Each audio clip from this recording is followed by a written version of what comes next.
Great Britain, 2023. In search of Druid-Soaked stone theaters. Saturday, May 27th.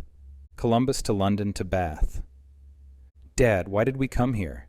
It looks just like Ohio," Lydia said, looking unimpressed out at the flat farmland from the large windows of the coach bus. The near surrender from 24 hours of travel and a sleepless overnight on a plane showed prominently on Lydia's face, and I braced for inquisitions of, "Why didn't we go to Hawaii?" Thankfully, they never came. But in her words, I found commonality of thoughts to my own, and unfortunately it was helping to affirm some of my own long-held impressions of Britain. See, in my mind, Britain is just a mildly foreign and sillier America, with accents and a vernacular that borders on the satirical, and traveling here may be more akin to visiting, say, Canada, than Europe. Slanderous, I know, and I by no means intend to slander the British citizen, as I find them brilliantly charming. But I'd struggled with these feelings for a while, and it had consistently thrown a wet blanket on my excitement to visit. In order to dispel any emotional conflict I may have had as the trip approached, I convinced myself it was only our shared commonality of language and culture that made Britain appear so much like home, and that certainly there was a whole new world of exciting things to discover. Of course, I had never stepped foot on the British Isles to prove or dispel these theories, and I was cautiously hopeful for what we'd find. In the weeks leading up to the trip, I had decided to focus my attention on that one glaring thing that separates us from our not-so-distant cousin, Britain's ancient past.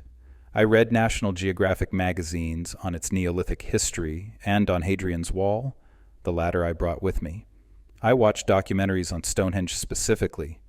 I watched Braveheart and listened to a panoply of podcasts on topics from Roman Britain to the Norman Conquest to the English Civil War. I revisited Assassin's Creed Valhalla, which is set in Viking-pillaged England, and which is beautiful artistically and atmospherically. The history was deep and long, and mostly filled with mystery and lore and legend, themes Britain has in spades.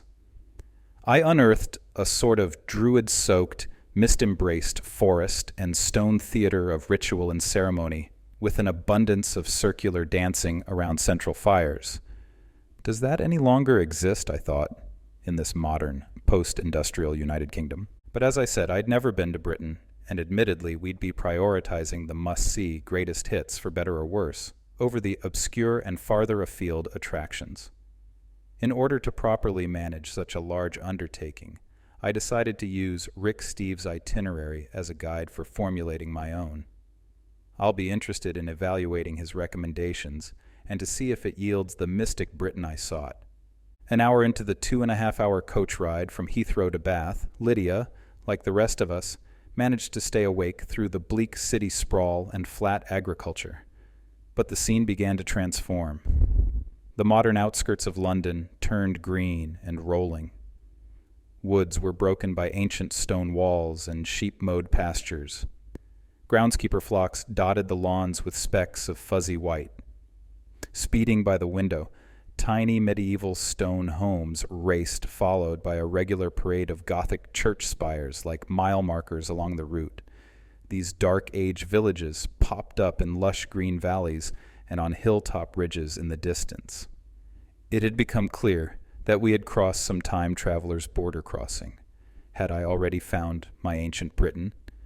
When we got off the bus at the Bath terminal, Lydia's lethargic affability had already morphed into excitement.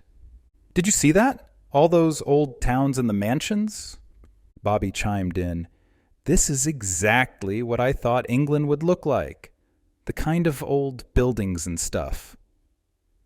Bobby's attentiveness was the most surprising.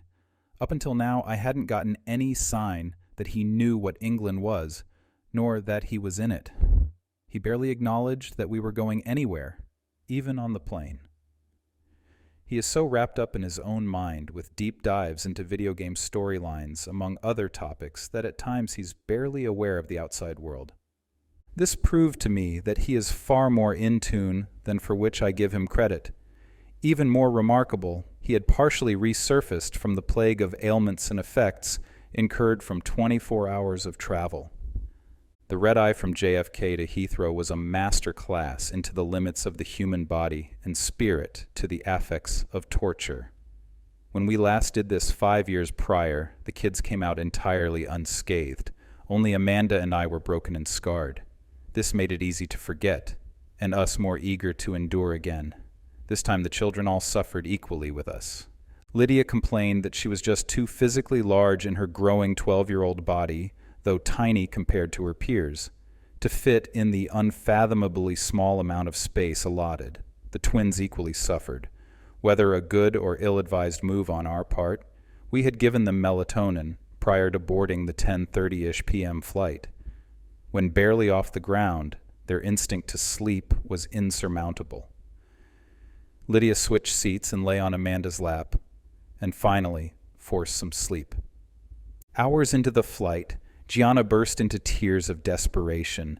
"I just have to go to bed," bubbled through her sobs.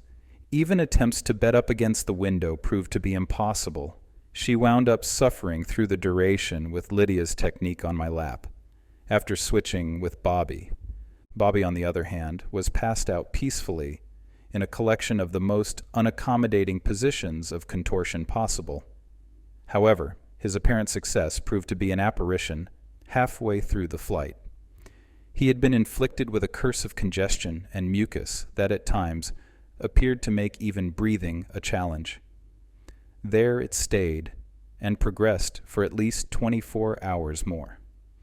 Several times Amanda and I grabbed the air sickness bags, thinking the inevitable. Thankfully, it didn't come. As is the routine, illness renders Bobby in a zombified state, incapable to interact in any meaningful way with the outside world. This ray of light, as he recognized the beauty of Bath, was short-lived. His infliction reached a peak at 3 a.m. on the first night when he awoke to sobs of surrender to the congestion, and now the addition of a headache and earache. Amanda and I swallowed hard, knowing our plans may require altering.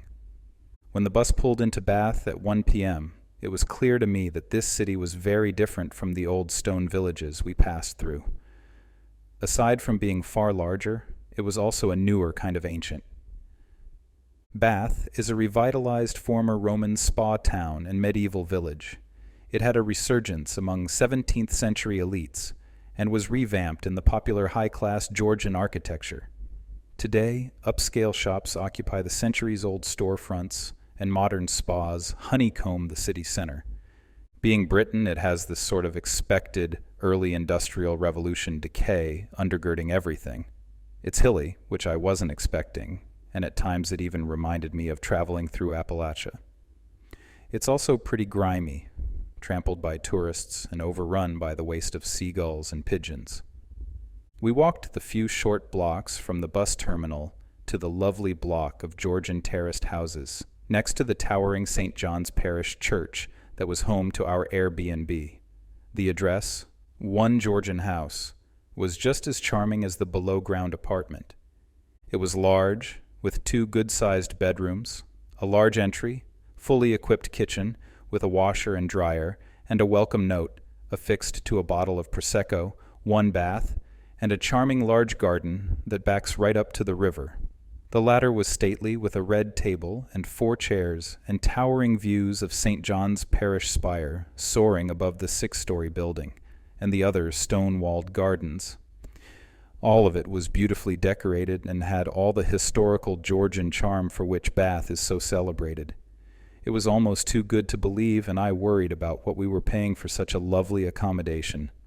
I grabbed the Prosecco, retreated to the garden, and collapsed on the firm red chair. I popped the cork, and Amanda and I sipped the fizzy liquid from champagne flutes in the lap of luxury and in all our pathetic condition. Was this the reward for the pain of the last 24 hours? And was it worth it? How quickly would I forget? Already in our first few hours, we'd remarkably seen things that very much reminded us of home. But as I gazed at the 17th century setting that surrounded me, we've also definitely seen things that couldn't have been more different. The theme of the next 4 or 5 hours would be cycles of extreme contentment followed by extreme fatigue. Nodding off was guaranteed whenever idle, in the garden, on the couch, on the restaurant patio. To battle the jet lag and ward off sleep, we happily wandered town, seeing the greater majority of the city center in little more than an hour. We stopped in the Abbey Hotel and had dinner on their patio. The setting was perfect. It was a steamy 70 degrees and full blinding sun. Who ordered this? Certainly this was abnormal. I thought back to my luggage and how I had so few clothes to accommodate such weather. This was by far the most unexpected thing yet. Service at the Abbey Hotel was a D, cleanliness was a D, and the limited afternoon menu was a solid 95% A. We consumed gourmet burgers, bowls of pasta and pizza as quickly as we could. They were excellently prepared and more than reasonably priced for the high concentration of tourists and my expectation. We managed to stay awake well into the evening, and we all happily succumbed to a long and well-deserved sleep. Sunday, May 28th, Bath. I awoke, groggy as ever, at 7 a.m. with a full 10 hours of sleep, minus the brief time I spent consoling Bobby. A dose of Motrin, and we didn't hear from him again for the rest of the night.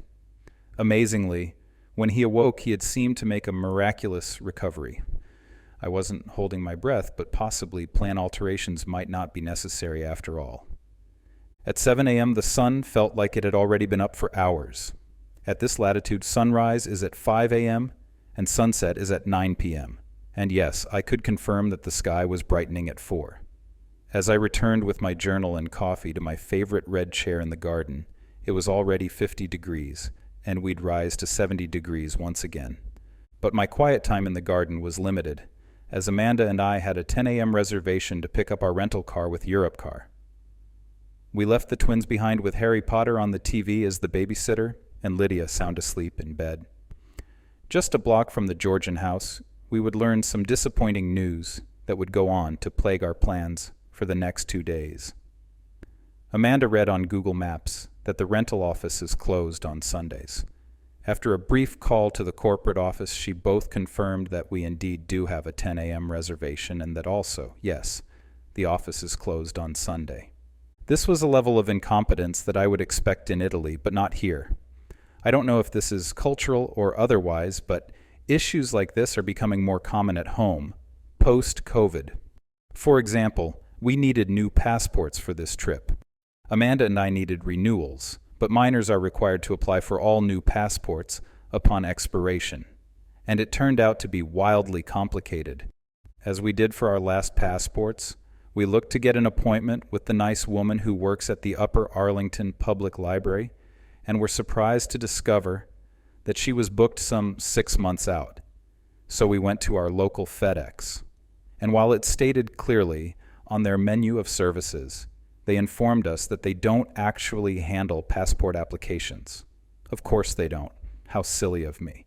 It's unclear if FedEx has suspended this service for legitimate reasons, or whether they no longer employ staff that are capable of performing the service, or if this particular clerk simply didn't want to do the work. My cynicism leans toward the latter. They offered no explanation nor alternative recommendations. More research led us to the county courthouse, with no guarantees that they would be able to get the application processed in time for our trip.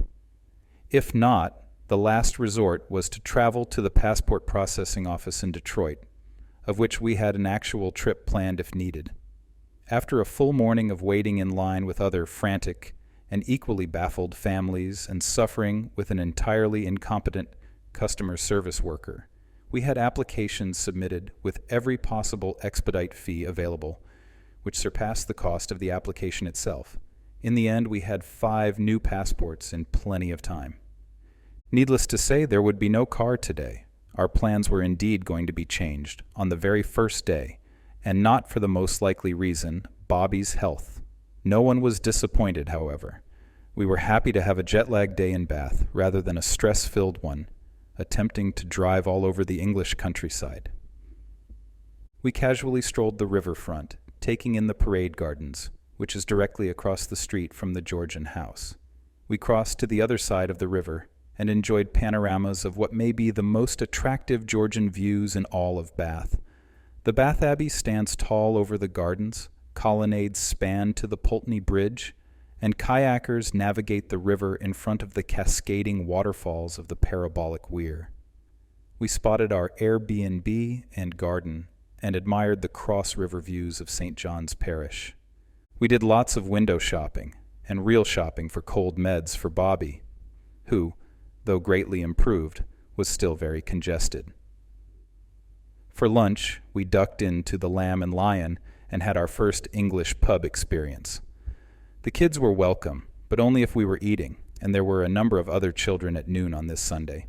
We sat at a high-top table and were surrounded by old men in soccer jerseys, many of whom were missing most of their teeth, sipping on tall Pilsner glasses of various sizes and shapes of very pale beer. There was a perpetual line at the bar. Half of the taps were cask pulls. There was a large variety of colorfully branded beer, a mix of light golden ales, pilsners, and lagers, some local, some imports, and all very light and very low ABV, nothing even reaching 5%. Half of the total taps were a panoply of various fruity ciders. Since it was Sunday, our first pub food would be a Sunday roast and a handful of other fried pub grub finger foods from the limited Sunday menu. We shared a number of items, including the largest and our fave, triple roast. It was a large plate, mounded with a grab bag of mystery items, including pork loin, roast turkey, potato croquettes, deep-fried carrots and other mystery vegetables, mashed potatoes, some sort of blood cake, a side of non-mushy peas, a yummy Yorkshire pudding and greasy cracklins. Of course, there was a boat of poor man's gravy to drown it all in. The menu boasted unlimited Yorkies, roasties, and gravies, whatever that means. It was all very junky and all pretty bad. It felt like a cheap comfort food to elicit warm and fuzzy feelings rather than to treat the taste buds. As seems to be the new post-COVID conventions, many restaurants and bars utilize contactless ordering, at the table by QR code. The same was true here, and only a smiley, sweaty gentleman with an entirely unintelligible accent delivered our food. All drinks were ordered at the bar. As I waited in line for my rhubarb cider and listened to the younger-than-me clientele, I couldn't help but draw comparisons to the same activity in a place like Cleveland. It was a very rough, around-the-edges, hard-scrabble, blue-collar crowd. We continued our walking tour, retracing the same streets several times over, gazing at the Roman baths from below the walls and admiring the abbey from every vantage point while dodging tour bus groups and an invasion of street musicians. At 3 p.m., we sat for our first tea at a cafe patio by the Georgian House. Shamelessly unmoved by the experience, I had beer. While apartment buildings are hardly ever a coveted attraction, the Circus and the Royal Crescent are just that. It's kind of difficult to put into words. The Royal Crescent is a large semicircular apartment building, celebrated as maybe the peak of Georgian architecture. The scale and sweeping curved lines of the building is what immediately impressed me. The large lawn it faces was a draw to all sorts of chatting friends and picnickers. It was especially attractive in the now low setting sun. The Circus is another circular residential square, but with a more urban vibe than the Royal Crescent. The whole neighborhood, which is just outside the city center, is obviously one of historic and modern wealth, and beautiful mansions fill the spaces in between these main attractions. We had walked out to the Royal Crescent at sunset, and were now having trouble finding a table at any of the neighborhood's trendier restaurants. But we had luck at the Boho Marsh restaurant and the Francis Hotel. It was a lovely colonial Moroccan-themed restaurant. We dined on tagine and cacio e pepe in the most fine dining meal we would have on the whole trip. The walk back revealed the seedier underbelly of Bath. Long after the sun had set and the tourist buses had left, the junkies and the homeless were all that remained, and the lively city streets of earlier were now bleak and depressed, and it all was rather disheartening. Monday, May 29th. Bath to Bristol to Wells to Glastonbury. 8 a.m. marked the time the car rental agency would open. Amanda called, only to receive an automated message that the office would be closed due to the bank holiday. My first thought was anger toward this obscure, antiquated holiday that I was vaguely familiar with already. The perfect example of an entitlement granted that can never be taken away. My second ire was directed firmly on the irresponsibility of the company to, not only once, but twice, promise a service to a customer only to fail to deliver, nor notify the customer, nor to refund the transaction, nor to make any effort of any kind to make amends or alternative arrangements. But these tendencies toward rage were short-lived. This time, it wasn't only the day's events that were in jeopardy, but the next whole leg of our vacation. Tomorrow we would be checking out of Bath and traveling north into the Cotswolds, a region inaccessible by public transportation. If we did somehow make it to our Broadway Airbnb, by Uber for instance, I knew from trip planning that there are no options for obtaining a rental car in the region. We just have to be at the Europcar office first thing in the morning. And pray they have our car, or any car, Amanda said instinctively. I could feel the moisture forming on my palms. We'd already been burned twice, and the anger began bubbling up in my blood once again. After a very brief moment of contemplation, we both agreed we'd no longer put any trust in the same agency. I silently gazed at the floor of the Georgian house living room while Harry Potter battled enemies on the TV. But it wasn't panic that consumed me.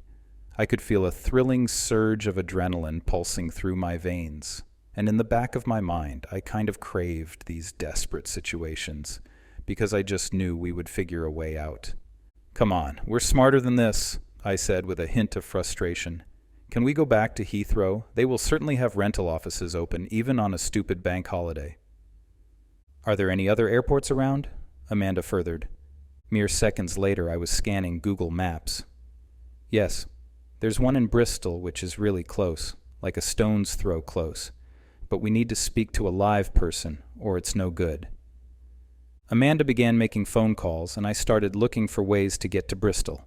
After about 2 hours of calm but adrenaline-fueled work, we had a plan. I had train schedules from the Bath Spa station to Bristol, and Amanda canceled our original reservation and had reserved a car from a live attendant in the 6th office just a short walk from the train station. The only catch was that they closed for the day at 1 p.m. The children, on the other hand, had zero appreciation for the direness of our situation. We had rushed them out, barely clothed and fed, and they kicked and screamed the whole way.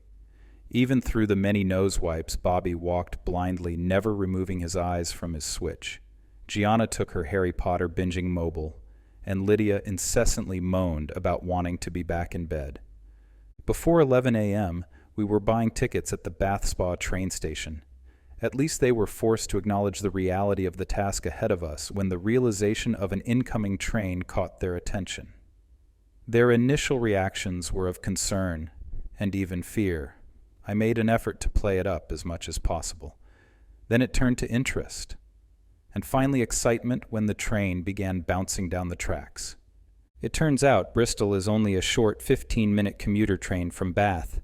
It was unbelievably simple. While the train satisfyingly propelled us beyond the city limits, my thoughts were already transitioning to the potential of actually salvaging part, or even all, of our scheduled day trips to Wells and Glastonbury, the trips we had originally planned for yesterday. It was a remarkable turnaround of fortune. If everything goes as planned, of course. And in the end, it did go perfectly as planned. It was like Clark Griswold meets Mark Watney. We scienced the shit out of our vacation. Most impressively to me was the speed and efficiency to which we reached the flawless resolution. I basked in my own self-satisfaction for the remainder of the brief train ride, but the basking didn't last long. Nothing lasts long on a trip of this speed. And as the lovely downtown of Bristol came into view, I was now preparing myself for the next challenge, driving in Britain for the first time.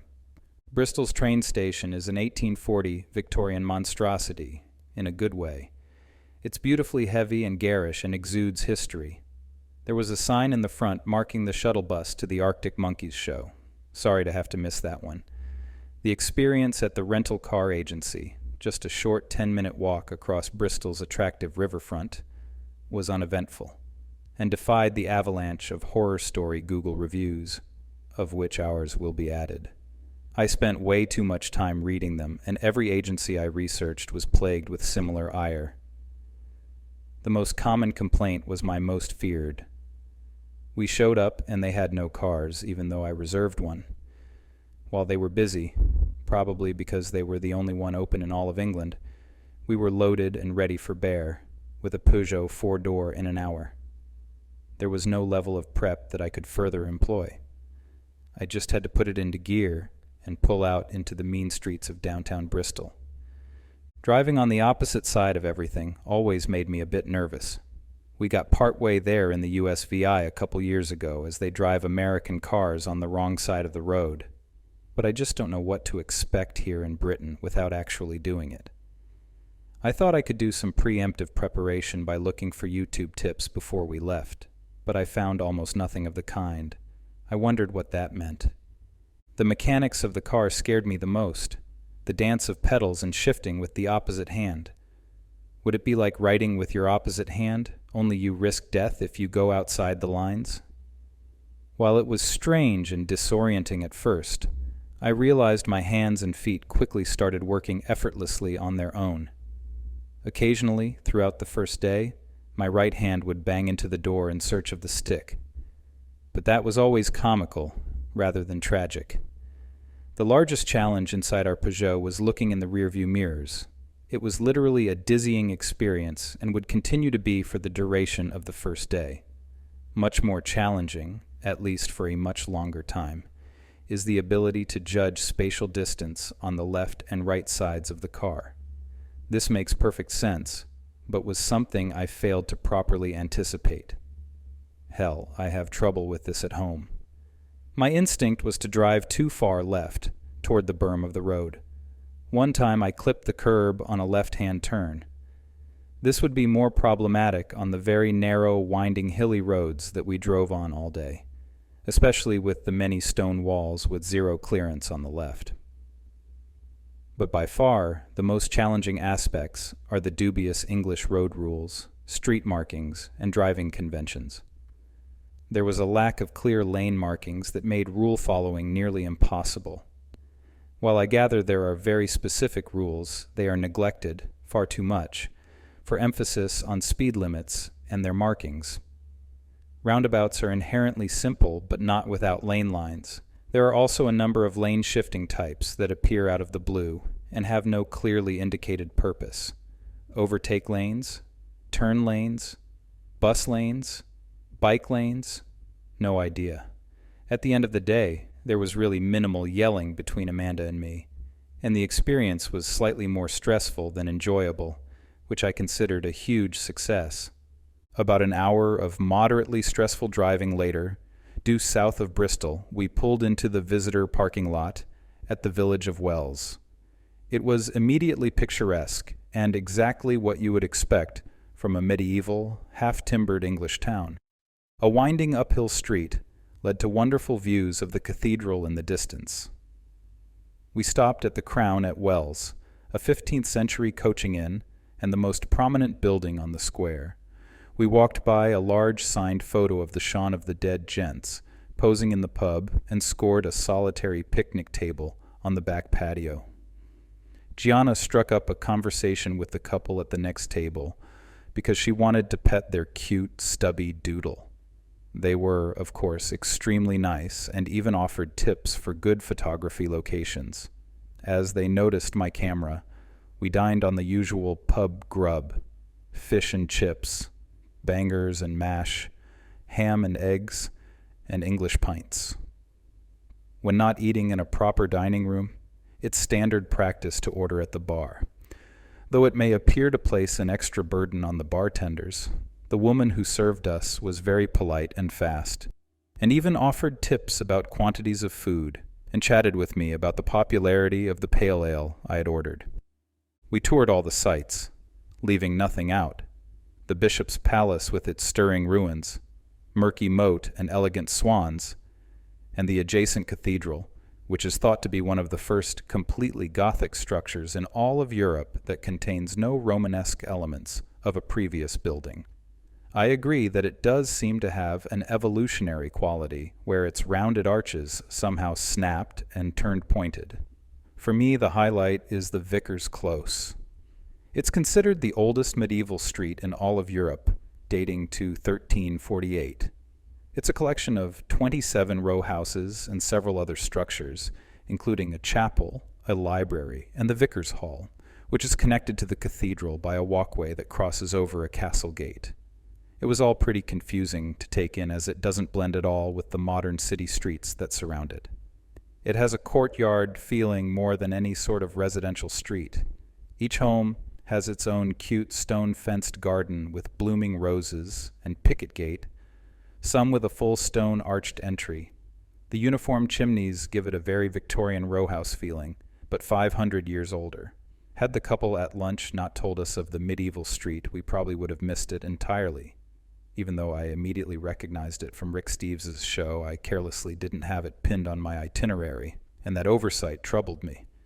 After some well-deserved ice cream, and having spent far longer than we had planned, we piled into the Peugeot and drove 15 minutes further south to Glastonbury. Glastonbury is a beautiful medieval village that has been overrun and desecrated by New Age mystics and anachronistic hippies. The air reeks of patchouli and incense. Homeless junkies dressed as nightmarish zombie flower children camped in the central square and stared me down with soulless eyes as I pointed my camera at them. On the corner, an old man with a long gray beard was dressed in a bright yellow wizard's costume, as generic as if made for a 6-year-old girl's trick-or-treating. He begged for money, but spoke so slowly he was incapable of delivering a pitch before pedestrians had already passed by. Fortune tellers, mystics, crystal shops, head shops, psychedelic murals of mushrooms, among 1,000 other nauseating sights, littered High Street. It was an assault on the senses, a gauntlet, a penance to pay for access to the Abbey ruins. Of course, that's why we are here, to see the Glastonbury Abbey ruins.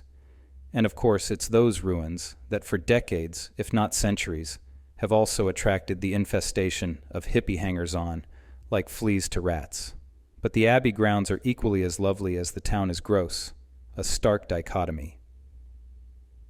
Henry VIII was responsible for obliterating all of the most powerful Catholic institutions on his rampage to make England Anglican. Just the bones of the Abbey remain, jutting from the short-cut lawns like teeth broken from a beating. It's obligatory to walk the ruins and trace the footprint of the absent Abbey, imagining what the building once looked like. Pilgrims sprawl out on the vast 32 acres of green park and meditate on stony foundations.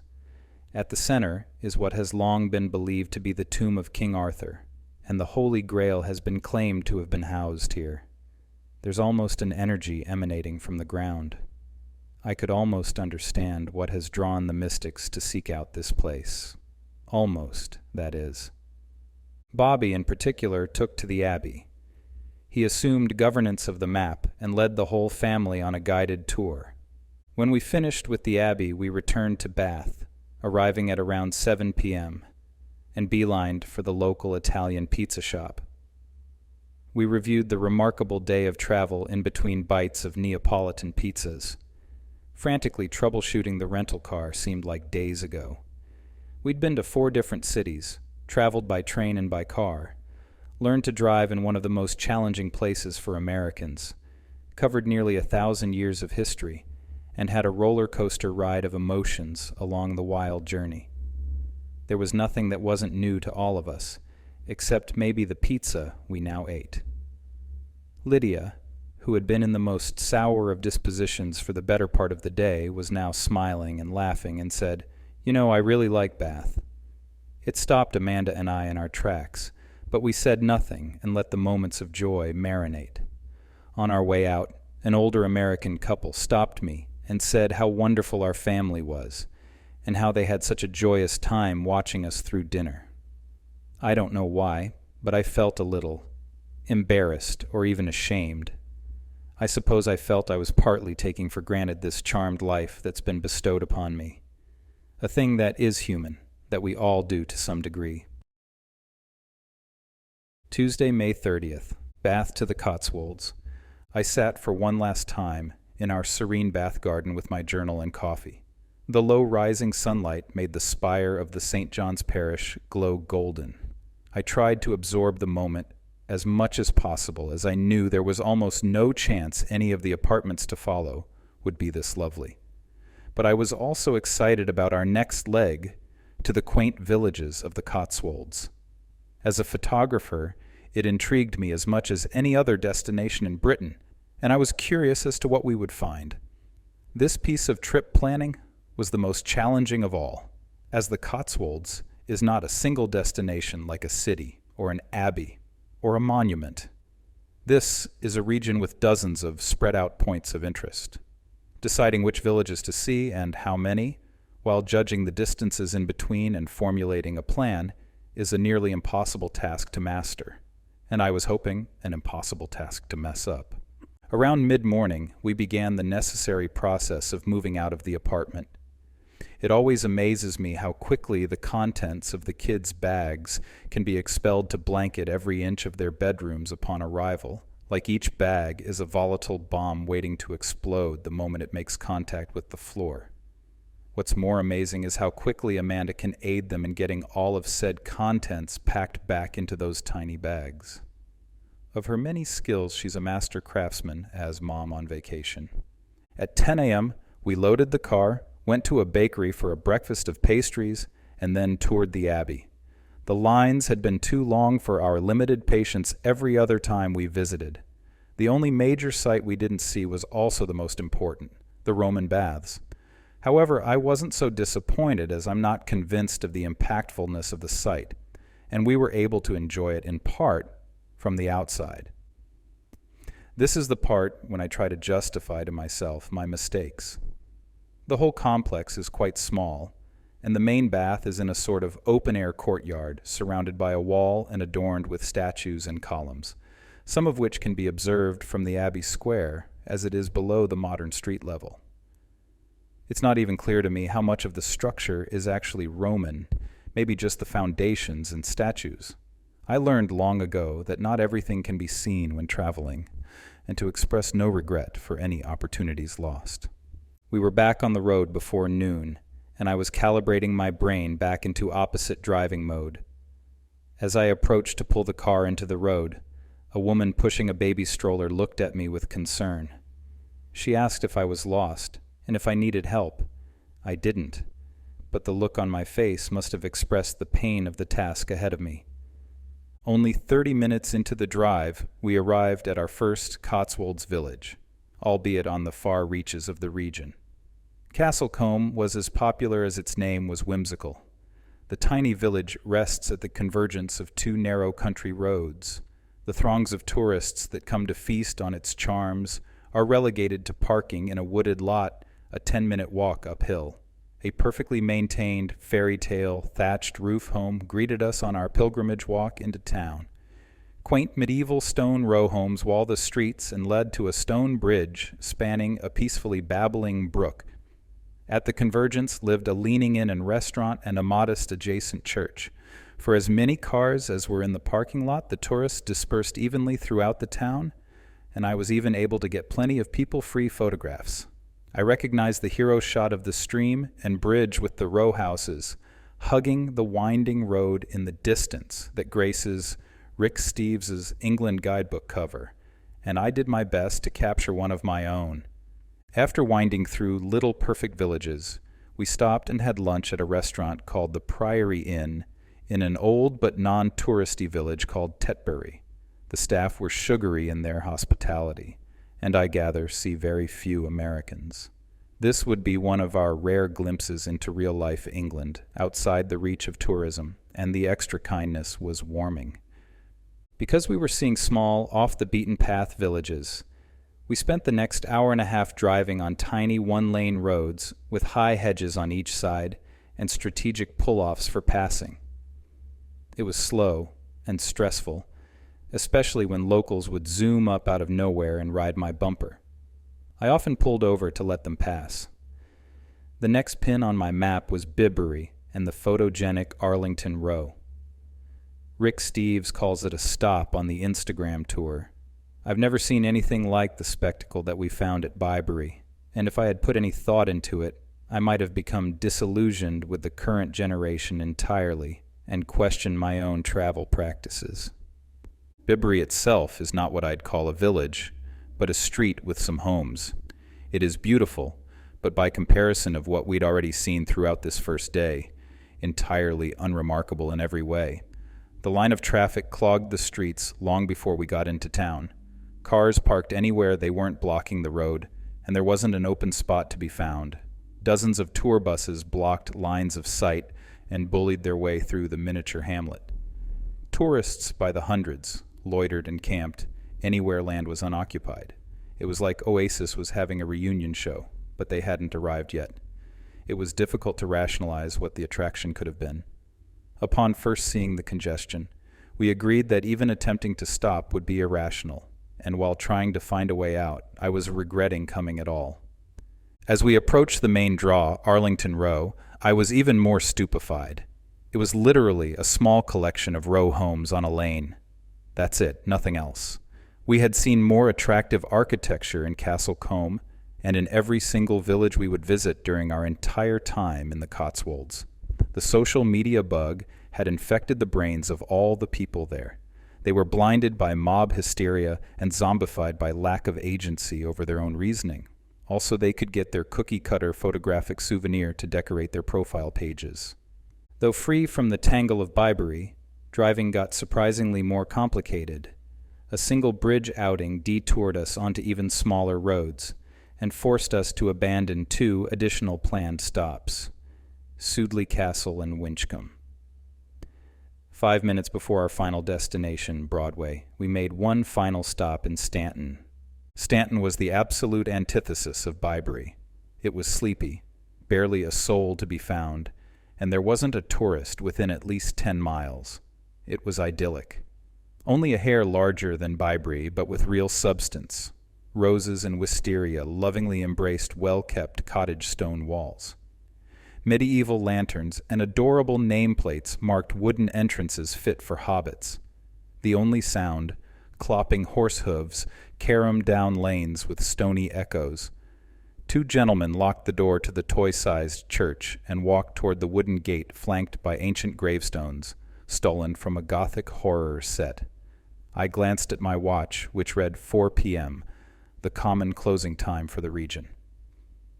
I had mild disappointment as I remember this particular church from Steves's show, with its pagan stone carvings and sheepdog leash-worn pew posts.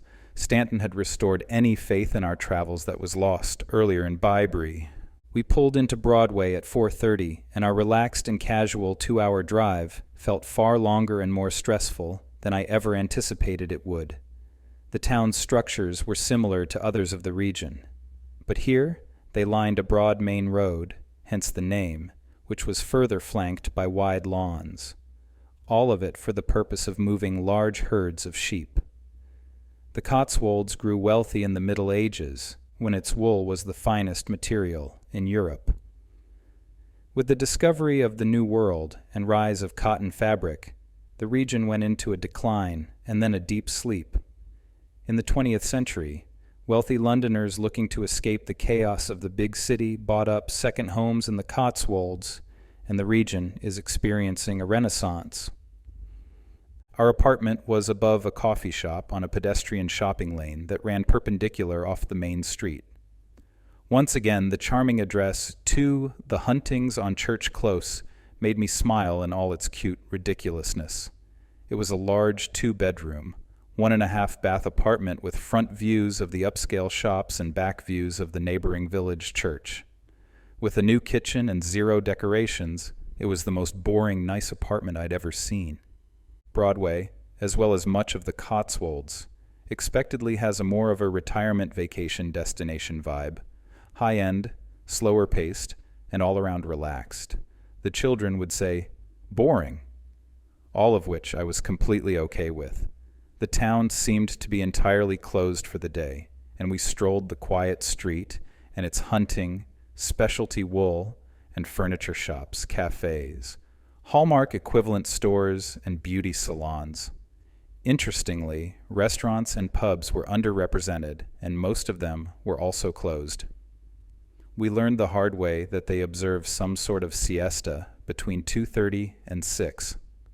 But as is typical, inns generally remain open, and we found a perfectly picturesque one called the Swan.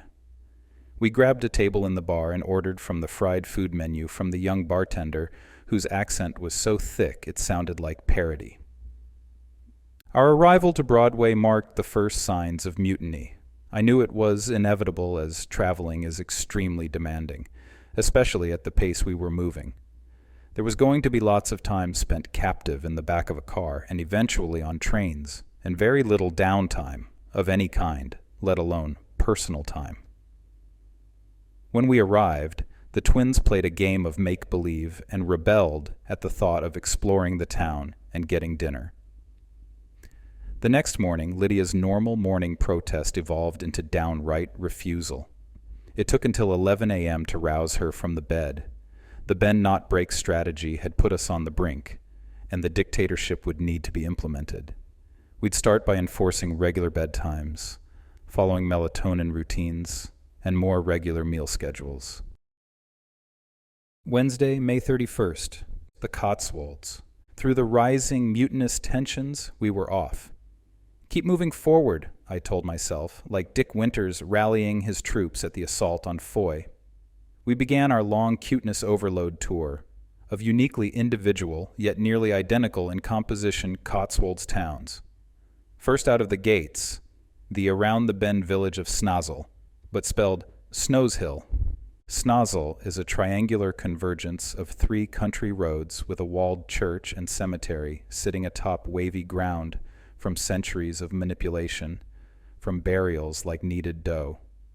Situated just outside the wall is a weathered red phone booth, a relic of a different era, a pub labeled the Snazzle Arms, and as if from a tear in time sat opposite the square to the phone booth, and I was just dying to see inside. But it was void of life like its neighboring cemetery. Later, upon Googling, my suspicions seemed confirmed. It is indeed a real pub in a 15th century inn and living museum of sorts, with authentic medieval fittings. We had the village to ourselves for a time before a van of tourists came through and waited in line behind us to get their obligatory Instagram photos in the phone booth. As in all Cotswold villages, there's a perpetual dance between cars and pedestrians vying for space. Not unlike multiple parties crossing paths in a doorway or the movie theater shimmy. This made it all the more difficult when done on hills which, to my surprise so far, is all of England outside of London. Snazzle could easily have been the day's high water mark. It was so charming. Our time in the Cotswolds would see our first weather change. Overnight through the entirety of the morning, there would be barely visible spitting rain, enough to wet the pavement. By early morning, the ground would be dry in the blustery winds, but the sun would remain missing for the rest of the day. Roughly 15 minutes' drive south, we arrived at the villages of Upper and Lower Slaughter.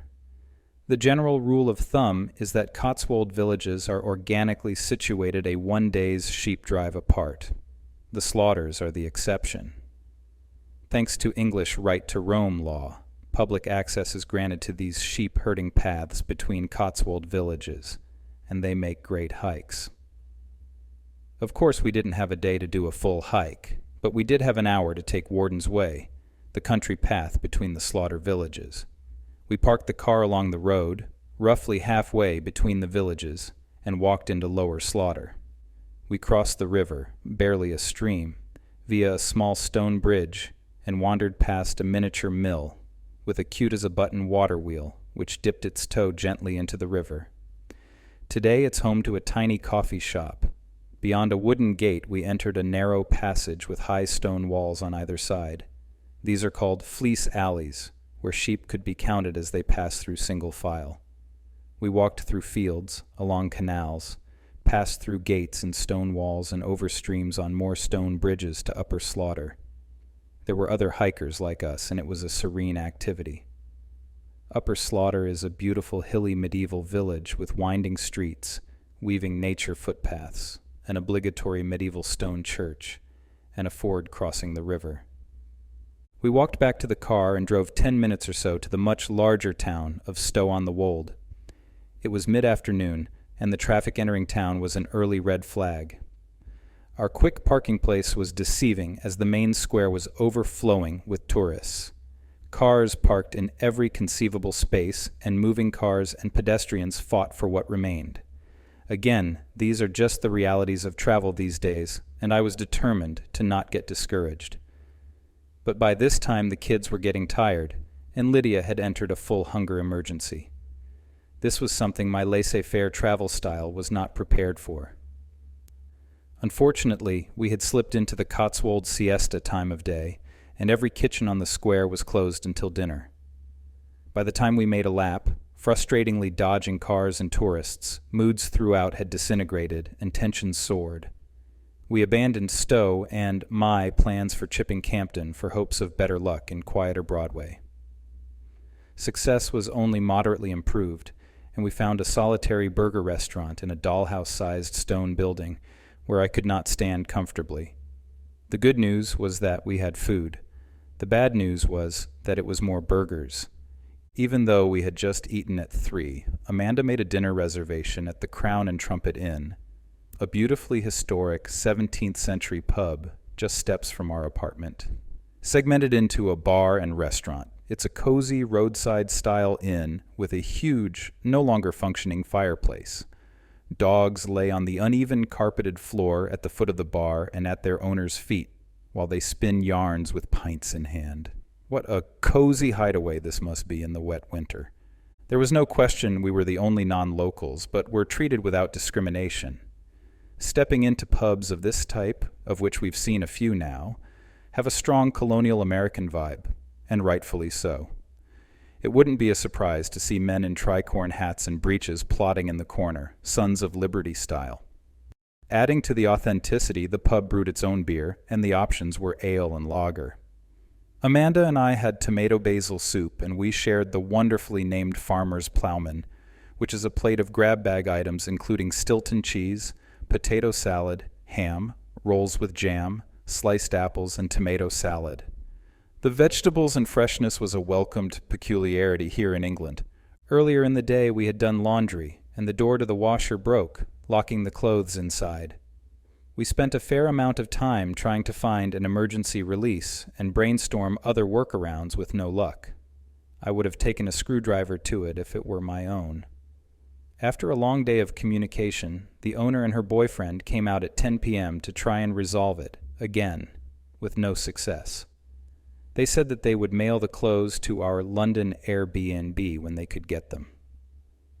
Luckily, it was a small load, and from our best recollection, mostly Bobby's clothes and some of Gianna's. Another reminder to expect the unexpected when traveling. Thursday, June 1st. The Cotswolds to the Lakes District. We were about to embark on our longest day of travel, and I had spent a little extra time in mental preparation. I would do my best to break it up with a substantial stop early on and lunch on the back half. But the majority of the 4-hour drive, give or take, would be on the M6, splitting the metropolises of Liverpool and Manchester. I was hardly looking forward to it. As we exited the Cotswolds, I took the opportunity to drive through Chipping Campden in an attempt to salvage the lost opportunity on our truncated previous day. The consensus, even from me with some objections, is that every town in the Cotswolds is exactly the same. While the family quickly tired of the redundancy, I conversely viewed it as more of a good thing. Maybe after a month boredom would set in, but certainly not after 2 days. I think weekend getaways for Londoners is exactly the ideal condition in which to enjoy the region to the fullest, and Chipping Campden turned out to be yet another beautifully boring village. It was quiet on this early morning, though I knew I dare not stop the car or I would incur the wrath of a fatigued family. Instead, I pushed my luck, driving dangerously slow, even for me, and pointing out the sights I recognized like the early 17th century market hall. The name Chipping derives from the Old English word for market, signifying the importance of the village and wool trade. An hour or so later, we detoured to Warwick to see the famed castle. Steve's proclaimed it the best medieval castle in all of Britain, and it's marketed for children. A superlative like that was difficult to pass up, and while the children's angle doesn't bother me in the least, I mean we have 3 of them with us, it did make me a tad cautious. Would it be a living museum, or would it be the Magic Kingdom? The parking lot was the size of an amusement park, and though it was only 10:30 on a Thursday and the castle had only been open for 30 minutes, there were cars as far as the eye could see. The walk to the entrance was a winding, wooded 7/10 of a mile, and nearly everyone, aside from us of course, were pushing strollers. I began to feel uncomfortable and out of place. Along the route, there were all sorts of buzz-filled advertisements for attractions and events for very young children. Wars of the Roses Live, The Falconer's Quest, Trebuchet Talks, The Dragon Slayer, Horrible Histories Maze, and The Realm of Zog. Lydia said rather neutrally, "Dad, this is just like the zoo." I'm happy I didn't panic during the long 20-minute walk, because when we stepped inside the iron gate, all of the "it's a small world" vibe dissolved into the background. The lords that these castles belong to today are title-rich and money-poor.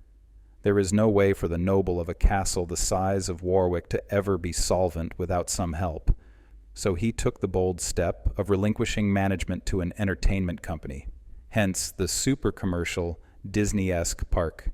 It's a clever, if not cringeworthy, business model. In the end, it may have been the best castle museum I ever visited. The interiors were fully loaded with top-notch period furnishings and displays and wax museum-quality figures. Each room covered a different era and its historic residents and guests. Though I didn't know the vast majority of the characters, they still came to life with the telling of their stories. Occasionally, a famous guest would make an appearance, and a young Churchill was even seen in the library. It was fascinating, and I even took the time to read the many plaques. The main hall was perfectly renovated and tricked out with the most fanciful medieval decor imaginable. The castle is a Motte and Bailey style, which means a large conical earthen mound with a tower on top and a wall encircling a large courtyard below. The castle buildings and additional towers are incorporated into the wall. There's also a large moat or ditch surrounding the wall. Motte and Bailey castles go all the way back to the Norman Conquest, and Warwick was built by William the Conqueror himself in 1068. The history just poured out of the property. Displays detailing the important events of Warwick dot the grounds and are extremely well done. They are concise and illustrative, detailing only the most fascinating stories and information. They could be consumed without having to stop and read. They were easy enough for the children to understand, but not made for children. Even the add-ons were fascinating.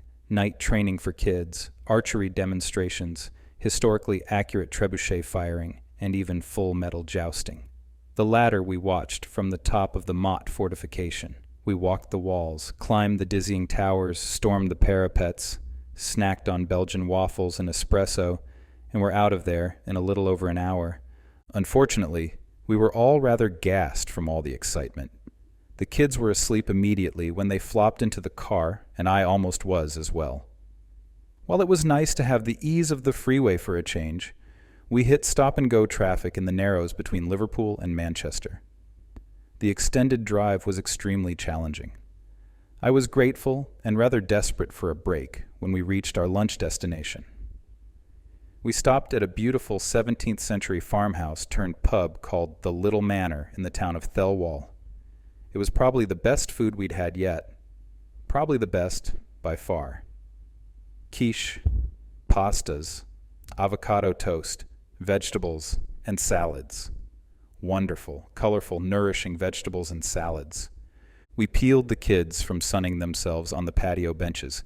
They literally refused to get back in the car, and forced them to take a lap around the large adjacent park.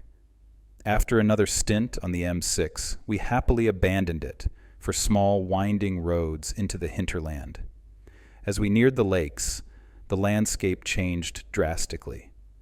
I had expected it to, but I was surprised how accurately fulfilled my expectations were. Near mountains exploded from the horizon.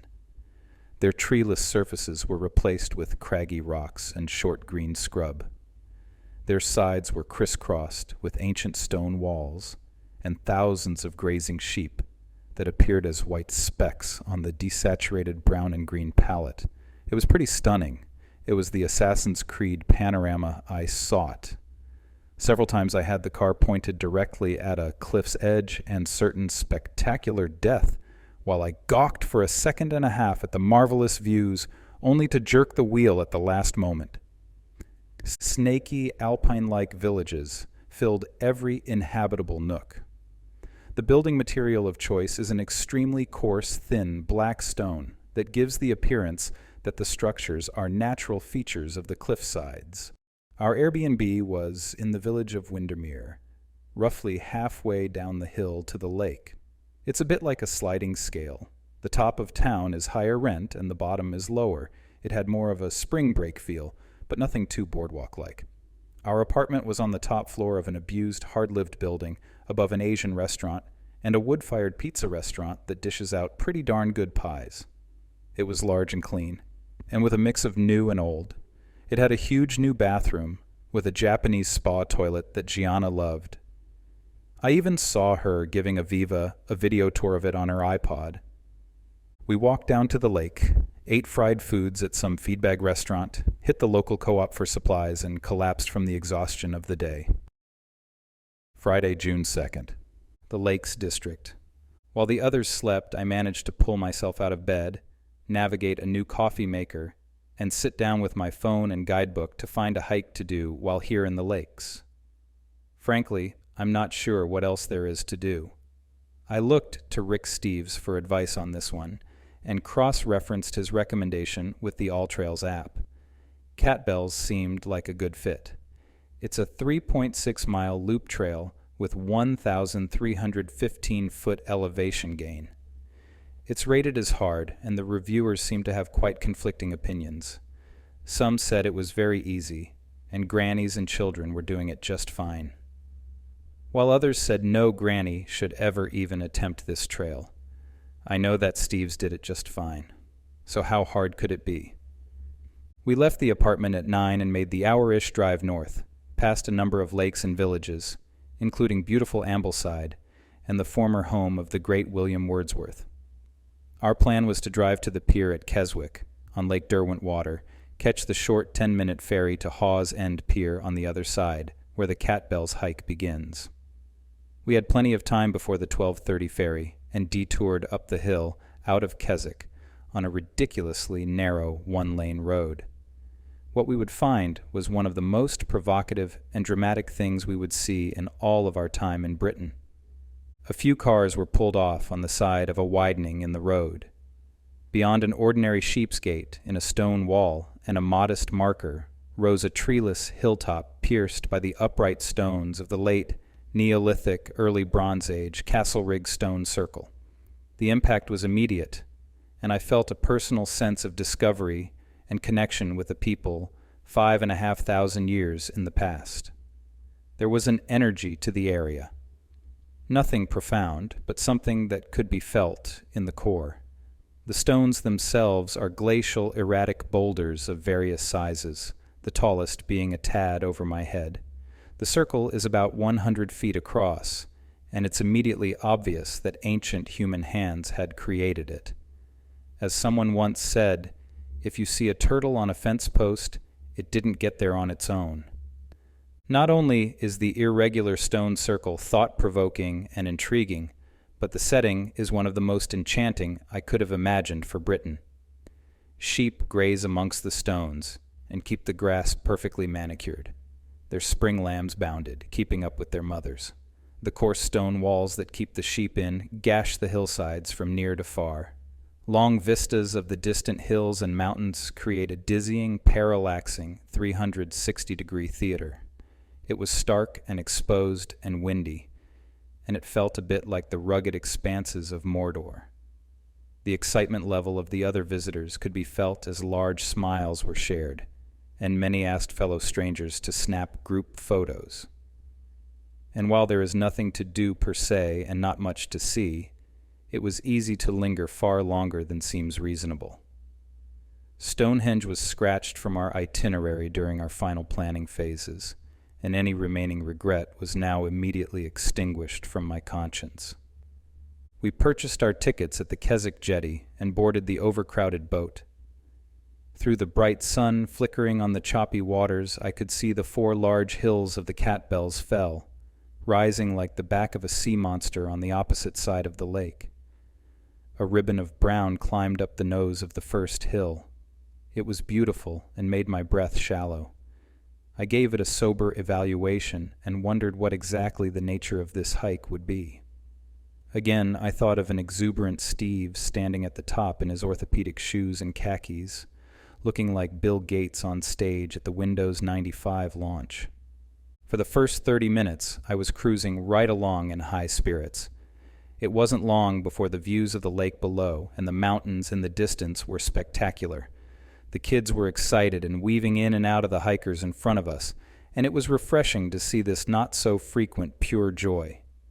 Nearing the top of the first hill, I could see the trail winding up to a rocky outcrop at the top of the next hill in the distance.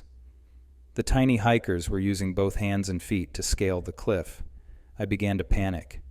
I recalled multiple All Trails reviewers referencing scrambles, a term I was unfamiliar with. I had a feeling I was finding out. On either side of the scramble were quickly sloping grassy hills to near vertical drops for what is hundreds of feet. I could feel the effects of my acrophobia even though I hadn't even started the climb. Lydia stood about halfway to the cliff looking back at us, but the twins were nowhere to be seen. Now it was Amanda who began to panic, and I could see her enjoyment of the hike was plummeting. I repeated constant mantras to myself, bouncing between Thomas the Train and Bob Wiley. I think I can, and baby steps up the mountain, followed by, she's going to kill them. I managed to power through the shaking legs and toppling vertigo with the help of my mantras and by rarely diverting my focus from my feet. When we started, one of my goals was to not sweat too much in the beautiful 50-degree weather. Now I found myself wiping the drips of stress sweat from my face and neck with the sleeve of my dust-coated shirt. I had a euphoric moment of relief, only to gaze up to see we were far from the top as a hill and rocky summit, similar to the one we just scaled only twice as high, towered ahead of us, far into the distance. I went white.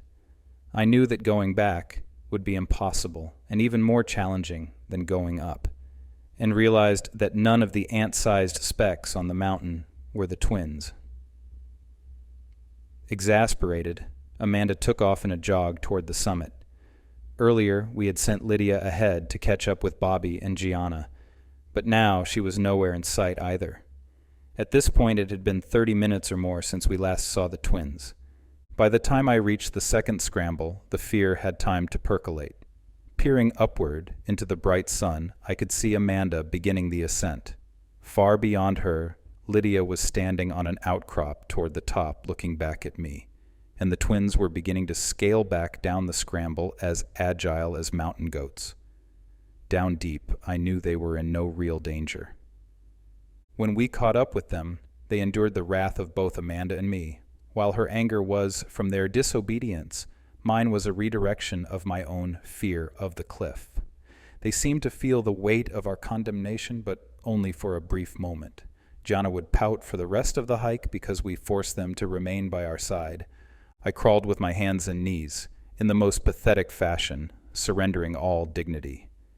Any exposed skin was covered in a dusty paste. Lydia recognized my obvious distress, and, while I'm sure she was profoundly embarrassed, she stayed by my side offering words of encouragement. "Come on, Dad. You got this." At times I tried a sort of scamper, hoping the momentum would create a positive rhythm. For the final few feet, I nearly flung myself up the last incline in a desperate display of overreaction, but I had made it, with or without my dignity. Examining myself, I realized I had lost my sweatshirt halfway up, and I sent Lydia down to retrieve it. Of course, the buried headline was the spectacular views, and finally, I could focus on enjoying it. We basked in swirling 360 degrees of sweeping panoramas of the miles and miles of the Lakes District. The adjectives are worn out, but also never truer. The mountains were rugged, craggy, windswept, and sheep-mowed. The waters sparkled in the high, unobstructed sun. It was finally fun and relieving being on that jagged outcrop. There was a communal sense of accomplishment by all. And like down at Castlerig, many smiles were shared and photographs taken. I alone took 3 photos for others. We rested for a bit before continuing on and descending the opposite side of the peak and then down along the lake. While it was much easier, it was also challenging on a different level. The narrow, winding, loose rock trail was particularly hard on my perpetually sore runner's knee. Lydia found it more painful on the different set of muscles required for going down than up. Fatigue began to set in on the final stretch, where it was also much hotter in the valley. Everyone's clothes were entirely covered in dust from the knee down, and I was grateful for the dry weather, as rain would have made it treacherous. Little crystal-clear springs bubbled up along the trail, and the kids splashed in the cold water. We also had some more up-close encounters with sheep, which are turning out to be the kids' favorite animals. We took the same ferry back to Keswick and headed to the center of town for some well-deserved food and beer. It wasn't a short walk, and revolt was now near, this time from me as well. We sat at a high top, in the first proper pub we encountered, only to discover it was the English siesta once again, and they weren't serving food. No wonder it was so easy to get a table. I was angry with myself that I was still falling victim to this peculiarity. We finally found a street-side cafe serving a variety of flavorless sandwiches and bottled beer on the square.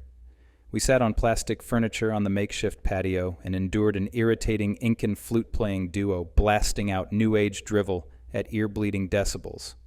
Steves claims that Keswick is the high-class destination of the district, while Windermere, Ambleside, and Bonus are the low-rent boardwalk-style destinations where vacationers slurp ice cream and get candy floss caught in their hair.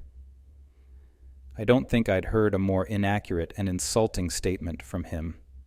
As I sat and nibbled on my dry sandwich and listened to the Incan circus performers, who I suspect are just gypsies incognito, I watched pop-up junk vendors sell novelty items to Hawaiian shirt-clad spring breakers, sucking well drinks from electric half-yarders, a term I just learned in writing this journal. Give me lovely Ambleside any day. We did some light outdoors gear shopping on the way out. That evening we downed Advil and ate takeout from the pizza restaurant in the building. The pizza was pretty good. With another long day of travel early in the morning, I was beginning to feel the speed of the itinerary take its toll. Saturday, June 3rd. The Lakes District to Hadrian's Wall to Edinburgh, Scotland. One final day of driving. I think we were all quietly celebrating. The freedom of car travel was the core requirement for the first week of our itinerary, but we were all ready to be done with it, including me. I had been feeling a bit stomach-ill from the moment I woke up. It may have been the come-down from the stress of days of driving or stress of travel in general, or it could have been the onslaught of fried foods catching up with me and the greasy downstairs pizza the night before, or most likely, a deadly combination of all of the above. Ahead of us, a 4+ hour drive with a sizable detour to see Hadrian's Wall, something that was on my bucket list and that I shamelessly shoehorned into the itinerary at any cost. I had touched base with Maz, our old Scottish expat friend from our Prague days, the day before, and she had reserved a table in a pub in Edinburgh for 4:30. We were on the road by 8:30, and after a quick jaunt on the M6, we were once again surrounded by the dramatic vistas of emerald green and treeless Britain, this time in the far north of England. At 10:30 we pulled into a parking lot in the middle of nowhere that I had starred on my map long ago. The steel rig lot is on a dramatic stretch of Hadrian's Wall and the Pennine Way Trail. My original idea was to hike a portion of the wall, possibly to the famous Sycamore Gap and back, but our tight schedule was constantly putting pressure on the day's activities. Looking out across the barren land, the ruins of Hadrian's Wall snaked like a white ribbon down in front of us. When built in the 1st century AD, the wall was 8 to 10 feet wide and 12 to 20 feet tall. It severed the whole island, from the North Sea to the Irish Sea. Guard towers were placed every 3/10 of a mile for the duration of its length. What remains today are varying heights of white stone, rising out of tufts of long grass. This particular stretch was still extremely solid in construction and rose to 5 or 6 feet. Grasses and other vegetation sprouted from atop. My eyes followed the path of the wall and trail as it descended the hill upon which we stood and disappeared into the rocky cliff of the Windsill Ridge, maybe a couple 100 feet high. My stomach dropped. Not another cliff, I muttered aloud.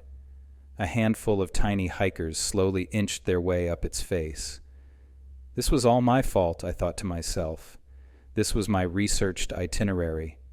My mildly upset stomach now reached maximum discomfort, and I wondered if I was going to reach emergency territory in this God-forsaken land, this end of the Roman world. As I slowly reached its base, lagging far behind the others, I debated myself in rapid succession. I'll do it. I can't do it. I must do it. In the end, bravery won out, and I scaled the jagged rocks, head down and 1 foot at a time, just like the day before. The wall was everything I had imagined it would be. Later in the day, Maz would say it best. There's something about that place, isn't there? It gets in your soul. It does. The extreme edge of the largest empire of the ancient world, like the outer rim of a galaxy far, far away. The adjectives returned: treeless, windswept, craggy, sheep and cattle grazing in every direction. The hills provided long, sweeping vistas, many miles into the distance, with views of the wall clinging to the highest ridges and the steepest ascents strategically positioned to its north. We encountered other hikers who shared more of the same excited smiles we received on yesterday's adventures. With the help of one kind gentleman crossing our path, we determined that the Sycamore Gap was just a bit out of reach for our tight schedule and limited willingness. I was the only one giddy about the experience and was pressing my luck with the others. We turned around, scaled back down the cliff on shaky legs, and hiked back to the car. We drove a couple miles along the wall to Housesteads, a ruined mile fort. I would have loved to have had the time to make the full-hour hike from Steel Rig. Housesteads turned out to be more than indecipherable foundations and strewn about stones. Every structure was very well identified, and they were easy to imagine. The fort was small and like everything Rome built, formally planned.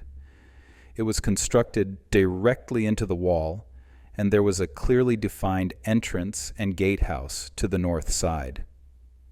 It's thought that Hadrian's Wall was not a defensive structure, like in China, but a political border with a customs checkpoint to regulate those passing through. Why they came this far and didn't conquer the rest of the island, I still don't understand.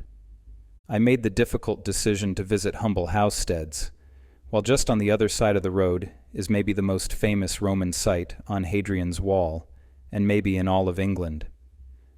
Vindolanda is a large Roman fort celebrated for its archaeological wealth with some of the best preserved Roman writings. But the fort isn't directly on the wall and doesn't have the dramatic views of elevated Housesteads. While Amanda and Lydia stayed at the visitor center, having little interest in the ruins, the twins came with me and raced and played throughout the fort. I read every plaque at rapid pace and made sure we were off in prudent time. We of course made room for lunch and stopped at the Twice Brewed Inn located in a lone 17th century building directly at the bottom of the hill. Along the way, We drove by the famed Sycamore Gap, a picturesque dip in the wall, with a lonely sycamore tree. It's been featured in films, and Instagram pilgrims flock to it to get their souvenir snap. 2 months after our visit, 2 men cut down the centuries-old tree for no apparent reason, and it made me sick to think about it. The brewery had a Sycamore Gap theme, and we sat in the beautiful courtyard and sipped on Sycamore Gap lager and noshed on standard bar fare. Lydia was thrilled to discover a Caesar salad on the menu and declared it the best meal of the trip. Spirits were high. We got into Edinburgh in decent time, though we were really pushing our 4:30 date. The final stretch of city driving was rather stressful, with the rapid free-for-all road rules through train-spotting worthy neighborhoods. We filled up the tank for one final time and made our way to the heart of the city at the center of the Royal Mile. There was construction directly in front of our Airbnb building, and I illegally parked within the barriers for lack of any other option in the wildly congested city. I put the hazards on and promptly unloaded the car. Amanda was following the instructions for the lockbox with no success when an elderly British couple approached and asked why we were trying to open their lockbox. The owner had given us the wrong box number, and the kind couple rolled their eyes and shared their own troubled encounters with him. We raced to the second-floor apartment and were immediately wowed by the tall ceilings and large windows looking out on the classic Georgian architecture. All rooms in the apartment had the same ceiling and views. Upon closer inspection, our first impressions began to sour, as they often do. The apartment was abused beyond minor repairs, and it was barely clean, just to the point where you're mildly grossed out and you tread a bit lighter. In the end, it was fine, but not the most comfortable flat. Back in the car, we struggled to gain entrance to the underground lot of the nearby rental car return. The given instructions were not working. We backed out and Amanda called the office, but it was just the corporate number, and they had no information to provide. I watched while 2 other cars went through the same routine as us. Finally, I pulled the car back in and used an intercom to coax our way in. The baffled mystery attendant opened the gate with no questions asked. Luckily, the Barony Bar was just a couple blocks from the car agency, and we walked in the front door at a respectable 5 o'clock. Not bad, considering the breadth of where we'd been. Maz and her wife Sonia had a large table in the front window of the pub. A soccer game had just concluded, and the last of the raucous hooligans were still filing out. The noise of the much-emptied pub remained palpable. We exchanged hugs and sat at the table. The oppressively hot and bright sun cast the shadow of the pub's name on the table and blinded my vision. It was an unfortunately disorienting environment. It had been 22 years since we had seen Maz, and I wondered if she would even remember us. We were in the same friend group of expats in Prague for the better part of a year. She did in fact remember us, but it was interesting to hear that the details of that time in her life were kind of fuzzy. As it was for us, I imagine chaos was the key defining adjective. It was a fire hose of stimulus, of culture shock, of endless logistical and red tape challenges. We split our time between work, international travel, trips to local friends' family homes, and big city exploration by day and night. Endless meetups like brunch at the Hare Krishna, at castles, concerts, art museums, exploring new restaurants and pubs on a daily basis, river excursions, movie theaters, clubs of all types and at all times of night, and on and on. We swam at public pools, taught English at universities, and skied on Soviet-era skis. I can see how it could be a blur, but for me it was hyper-burned into my long-term memory. Maz, Ian, and Rob had arrived fresh out of St. Andrews a few short months before us. Only Maz would stay more than a year. She was there 10 years, in fact, before moving back to Edinburgh, where she started her life as Lady Marietta Dunning. Her confidence and enthusiasm was always her defining characteristics, and it was refreshingly humanizing to see her struggling to pull the pieces of the past together and to discuss the challenges of same-sex marriage and motherhood in what I assumed was a far more tolerant society, because I'm constantly told so, than in the U.S., It did not sound more tolerant. The time went fast. Bobby and Sonia hit it off, reveling in their common love of soccer, and we exchanged pleasantries, and we were loose on the scary streets of yet another brand new city. What became a growing theme for the remainder of the trip, we attempted to avoid pubs when it came to food. We found a Mexican restaurant and had some semi-good tacos and tortillas. Everyone was extremely happy to not have fish and chips again. Sunday, June 4th, Edinburgh. Since we left the Cotswolds, the trip was moving at a breakneck pace. I was hoping that being without a car and scheduled day trip plans would slow things down, allowing us to travel casually. In all reality, that never happened. It was a well-deserved day to sleep in for everyone, even me, and especially Lydia. At mid-morning, I went out alone to explore the new city. Our flat was right on the Royal Mile, exactly at the midpoint. I headed east, downhill to walk the back half. Edinburgh is a much larger feeling city than I had envisioned, though it's not all that large, with about 500,000 people. It's an old city with none of the normal modern city structures you see in all capitals, but it buzzed like a large city. Some of my favorite photos of any city anywhere are of Edinburgh, with the uniform dark stone that pairs so perfectly with the gloomy climate, rocky terrain, and the hilly, stared, medieval passages, or closes. But there was no gloom today. It was, of course, another beautifully sunny day, and I wasn't going to complain, even though down deep I wished for rain. Edinburgh is a city that looks tailor-made as a horror movie set, yet I just couldn't see it through the brilliant sun. Like Bath, Edinburgh is pretty dirty and run ragged, and though crews of workers were attempting to remove the previous day's filth, it was clearly a task too monumental to achieve. Even at this early hour, the tourists were beginning to spill from their hotels along the mile into the streets. By mid-morning, they would grow to form a single mass shuffling in unison and create an unavoidable distraction to the charms of the city. The homeless people and junkies, who were 2 to a block and visible all night from our flat windows, were now disappearing into the background. The Royal Mile, Edinburgh's central spine and life force, begins at the castle at the top of a craggy hill with cliffs on 3 sides. It travels down Lawnmarket Street, a narrow nose to the Royal Palace at the bottom.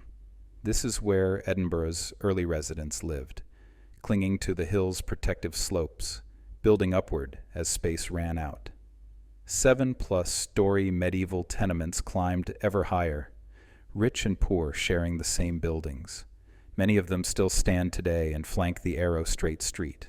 They are honeycombed by a network of underground cavities and passages where the poorest and downtrodden lived out their miserable lives.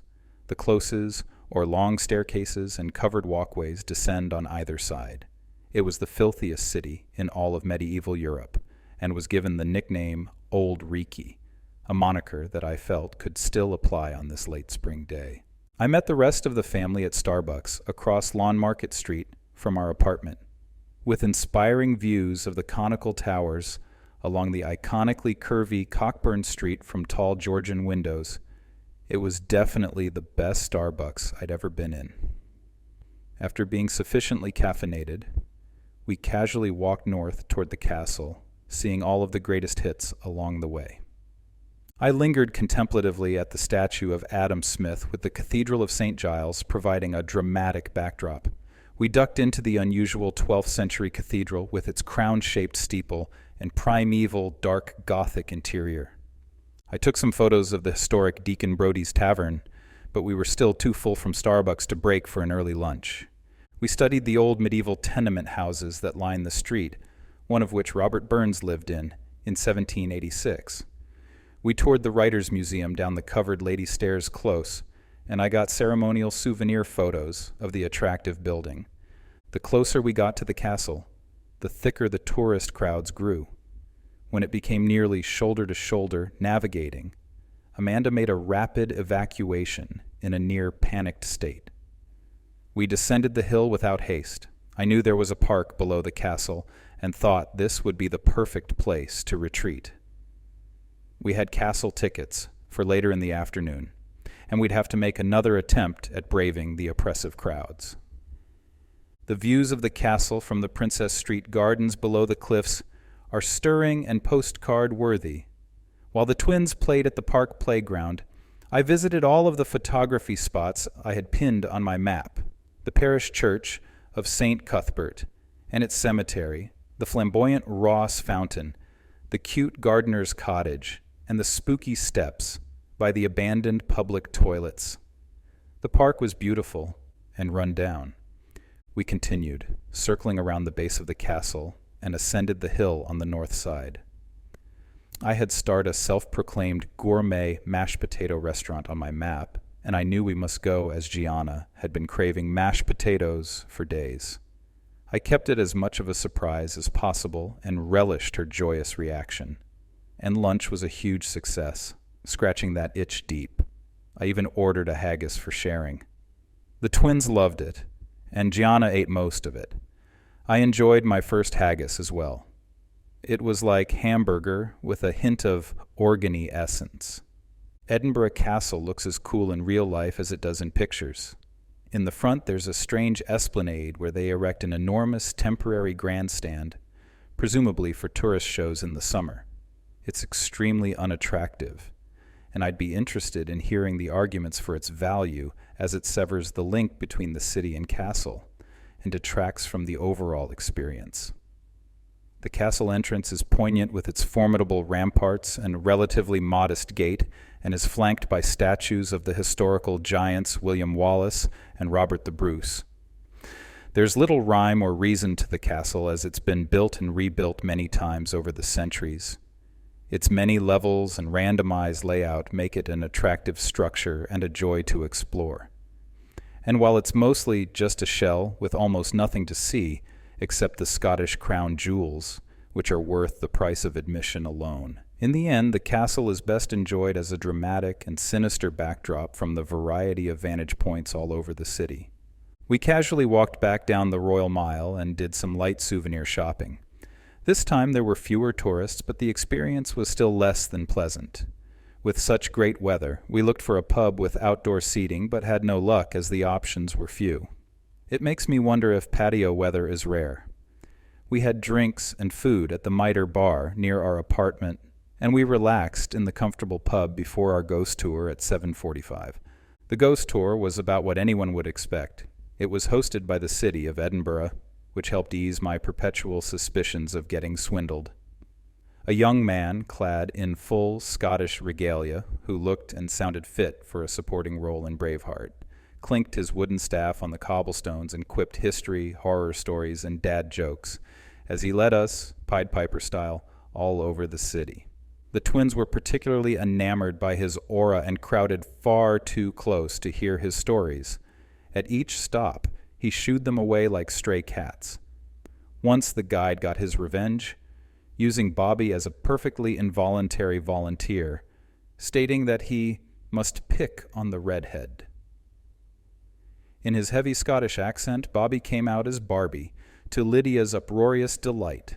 Barbie role-played as a child thief in medieval Edinburgh who stole a loaf of bread, was caught, and for his punishment had his ear nailed to the Mercat Cross, a sort of public announcement column. As his father, I was presented with the option to claim and rescue him, but at the cost of my own arm, or let the birds and rats pick at his body until he perishes. An impossible decision. I chose to rescue Barbie, a choice the guide claimed never to have happened on one of his tours, and he ordered me to spend the rest of the evening with my arm behind my back. In the twilight, Edinburgh shone. The streets were nearly empty, and the bums began to stir. The lamps were lit, and the ghosts of the ancient city seemed to waft from the sooty stones. Our guide walked us to the famed Greyfriars Cemetery, which apparently is one of the oldest and most notorious cemeteries in all of Scotland. I know from experience that a cemetery elevated above street level, like Greyfriars, means that space had run out and the bodies were stacked. It's thought that there are 100,000 graves in the 4-acre space. Our guide pointed out the notorious ruined prison and told more ghost stories, one in particular about George Mackenzie, who was responsible for the imprisonment and torture of Presbyterians. His black mausoleum has been the center of many reported ghost sightings. The guide asked for volunteers to knock on the door and peer through the gate at the risk of incurring some sort of curse. I questioned Gianna's judgment for doing just that. We ended the tour in some random string of cramped interconnected cellars with more ghost stories. It was a less than stunning climax to an otherwise moderately fine time. Monday, June 5th, Edinburgh to York. When traveling, it's not uncommon for me to be compelled to wake early with a drive to launch myself upon a city, to explore and take photos before most anyone else is awake. I had no such ambition on this trip, probably because I was just too tired, but on this last morning in Edinburgh I did just that. There was so much I hadn't seen nor photographed, and it was eating at my insides. It felt almost like an injustice to travel so far and to stay so short. But my time was limited as we were leaving our apartment for the train station at 8:45. I packed my luggage, grabbed my camera, and bolted out the door. I walked down desolate Victoria Street with its colorful storefronts and terraced street layout. At the bottom, I visited the Witch's Well that commemorates the 400 Edinburgh victims of the Scottish witch trials. I continued down Grassmarket Street, which was originally a livestock market, and later became the site of public executions, a theme which carries over into the pub scene. I climbed to the top of neighboring Vennel Street to get photos of the castle looming over the urban sandstone stairs. I was joined only by a few uniformed students on their way to primary school. I raced, just to the brink of perspiration, back to the flat just in time to join the others. We took one final ceremonial walk down the steep Flesh Market Close on our way to the nearby train station. Train travel.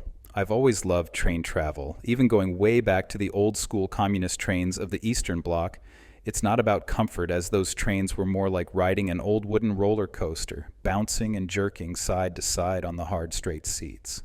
Trains give passengers a unique perspective of the land, offering a sort of backyard view of the country. Even new trains provide a window into the past and a connection with this historical mode of travel. The LNER trains are new and clean and comfortable, aside from the hard plastic seats with wholly inadequate cushioning, yet they have ample legroom for my longer frame, which is my number one concern.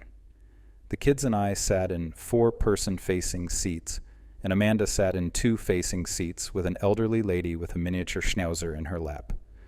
Within minutes, the urban development of Edinburgh was behind us, and the train window looked like a framed painting of blue sky, a blue-gray band of ocean and morphing layers of brown rock and emerald-green pastures. Countless cows and sheep sped by in the treeless sea of green. The uniformed steward brought us a brunch menu with meatless farm sausage sandwiches, spinach and tomato frittatas, with posh baked beans, and blueberry overnight oats. This was light years away from our Soviet Czechoslovakian trains. I had coffee and a bacon roll with the option of red and brown sauce. The red sauce was just ketchup, but the brown sauce was far less describable. I believe it may have been vinegar-based, and I kind of liked it. The hour-and-a-half journey to York couldn't have been more starkly different from our driving experiences. I could feel the stress wash from my shoulders, and it was almost fun, something I sadly almost never experience. We pulled into the York station at around noon, and at the suggestion of our Airbnb host, dropped our luggage off at a local youth hostel to store until our apartment was ready. We crossed the river and had lunch at a charmless restaurant. We spent the afternoon casually touring York blindly. We saw Clifford's Tower, the original Norman Mott and Bailey Tower, which was nearly identical to Warwick's. York had 2 of these fortifications. The second mound remains but is overgrown with vegetation. However, Norman York is only the halfway point in the city's long history. York was an important Roman settlement dating to the 1st century A.D. In fact, many Roman emperors had visited York, including Constantine, who was even crowned here in 306. The old town is old, really old. Georgian mansions sit next to Norman ruins, which sit atop Roman foundations and infrastructure. The city walls still stand in perfect condition. They received many centuries of upgrades and became fashionable parade lanes for the wealthy and important. When they outgrew their effectiveness in the 17th century, they were spared from the wrecking ball due to their popularity with people of power. They were further modified to support their role as a playground for the rich and famous. Today, they're a must-see for all visitors. We slipped into the sleepy Fairfax House, an 18th century Georgian mansion and now museum, perfectly preserved in amber. We were the only visitors, and the delightful docents were eager to share the long history, but restrained to not overwhelm their coveted guests. Deeper into the past we walked, crossing into the medieval quarter. We funneled into the Shambles, the most famous street in York, and possibly all of England. Half-timbers lean in every which way and zigzag into another dimension. While we'd seen whole villages every bit as fascinatingly venerable across France, there is a gritty charm to this rip in time that is uniquely British. The Shambles isn't beautiful in any traditional sense. It hasn't been lovingly restored like a Disney park. It has a dark back alley quality that's organic and real and knackered. J.K. Rowling found it charming enough to guarantee its immortality as the inspiration for Diagon Alley in Harry Potter. I have to admit that I had no idea what Diagon Alley was, and it gave new meaning to the films, which the twins continue to binge. I felt the real thing to be superior to the films in every way. The residents of York were inevitably dedicated to capitalizing on this fame. Crooked storefronts are occupied by Harry Potter-themed shops, ghost-themed shops, wizard, craft, and trinket shops, restaurants, and tea rooms. We stepped into one of the latter, navigating its doll-sized funhouse interior, and sat at a delicate table in the quaint back garden. We shared pots of various teas and fluffy biscuits with fresh jam and clotted cream. It was my first encounter with the cream, and the hype is well earned. Once we retrieved our luggage from the hostel, we walked to our Airbnb in the Bishop Hill neighborhood of Victorian terraced homes. At the end of the street, I could see the 20-foot-high or so earthen foundations of the ancient city wall. I've never entirely understood the popularity of the terraced home in the UK. They are small, narrow, and usually minimalist in their architectural flair. However, there is a historical charm to them. They are ubiquitous and uniquely British, and the subtle things residents do to beautify them, a rustic bike with a wicker basket leaning against a lamppost, a simple flower box with geraniums on a windowsill, show an appreciation for simplicity. Our home was old and very well maintained, with a renovated kitchen and bathroom. It was beautifully done, and while small and compartmentalized with the original 19th century layout, it was more than comfortable. After settling in and resting, we stumbled back across the river to the old town and had dinner at a small and very busy craft pizza restaurant. It was very good Neapolitan style. Tuesday, June 6th. York. 12 days had begun to take its toll. The children had been less mutinous and more tired, and this morning the bend but not break strategy will be to let them sleep. While Amanda was happy to join them, I decided to explore the city on my own once again. I took my time and walked along the base of the ancient city wall at the end of our block. I climbed to the top at the Victoria Bar, one of the more modest of the original gates, and walked the whole south quarter of the ramparts, surveying the attractive, peaceful, and tree-filled neighborhoods on either side. I stopped to read every historical plaque and absorbed the information. Like at Warwick Castle, the people of York take great pride in their history and thoughtfully document it.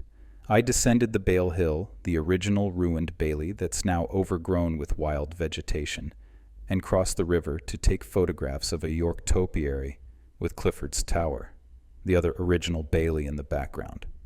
The next couple of hours would take me on a rapid-fire quantum leap tour of the city.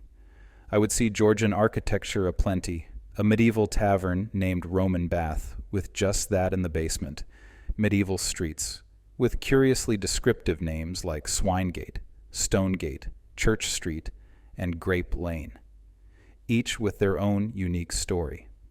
The honeycombed old town has pockets of wood frame medieval structures, voids missed during centuries of renovation, demolition, and rebuilding, rooms or even whole buildings that have been swallowed whole yet intact and perfectly preserved by later structures.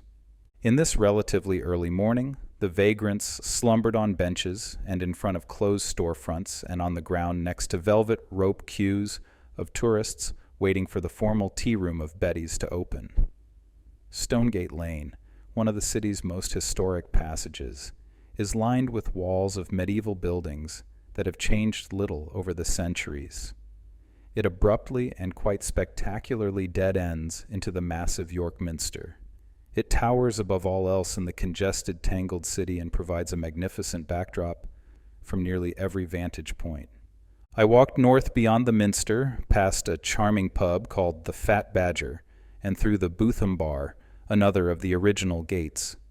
Each of the gates are unique in design, and all are rather modest, with the exception of the Micklegate Bar that we crossed through on our way in from the train station, which looks like it's pulled from a fairy tale. What lies north of the walls is a hodgepodge collection of ruins, parks, museums, university buildings, and other odds and ends structures. The central feature is yet another massive ruined abbey, in fact one of the largest and wealthiest in northern England. It too fell victim to Henry VIII's wrath. Scattered around the beautiful green carpets of short-shorn lawns are other ruins of various ages.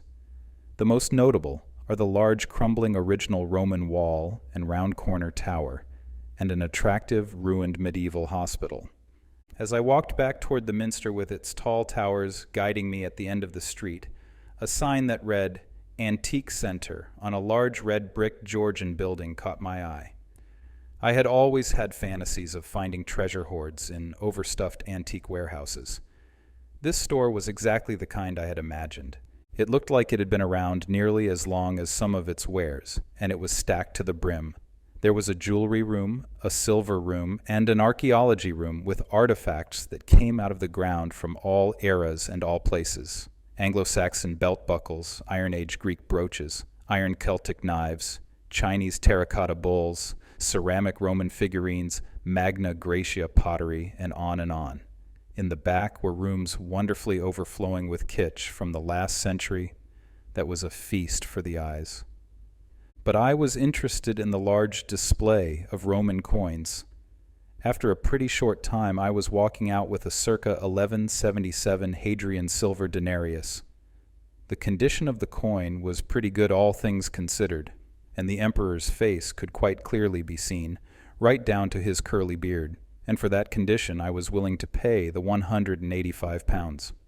At noon I met the rest of the family on the steps of the Minster. I had an idea for lunch, and I returned to Stonegate to a beverage shop with House of the Trembling Madness stenciled on the front window. Inside, rows of refrigerators holding brightly colored cans crowded the small space. I pretended to know what I was doing and walked to the back of the store and up a small unmarked staircase. The stairs opened into a preserved medieval vaulted attic supported by wood timber frames. Through a window in the roof, I could see the towers of the Minster rising above the rooftops. Rustic wooden tables with sheep hides, draped over bench backs, and small stools with red velvet cushions filled the small room. Hunting trophies covered one wall, and a large stone and brick fireplace occupied the opposite. The medieval speakeasy was convincingly decorated in period costume, and the whole thing made me smile for its jaunty playfulness. The beer choices were unique, including the apparently rare and coveted Belgian ales. Amanda and the twins dined on long homemade sausages, mashers, and mushy peas. Lydia had the same but vegetarian, which was ironically comical in this primitive time capsule. I had the daily stew, which I'm sure was scooped from some large bubbling cauldron hanging over an open fire. All the dishes looked fit for Vikings. It will definitely go down as the most memorable meal of the trip. Visiting York meant another city with another glorious cathedral. It may be that I've simply reached my cathedral limit, but I struggled to conjure excitement about it. I honestly feel mildly distressed by this new lack of interest, as I recall never tiring of being in the presence of such magnificent marvels of human achievement, even during our year traveling around Europe. I know that York Minster should impress all who witness it. But at this point, all of the previous cathedrals we'd seen had blended in my mind like one single monolith.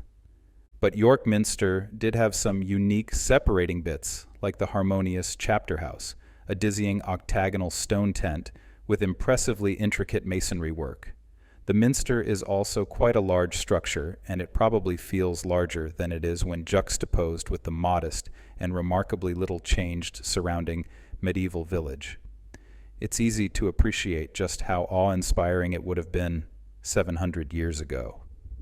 It's also stunning to imagine that the coronation of Constantine was at this very place, only 1,100 years before the current minster was built.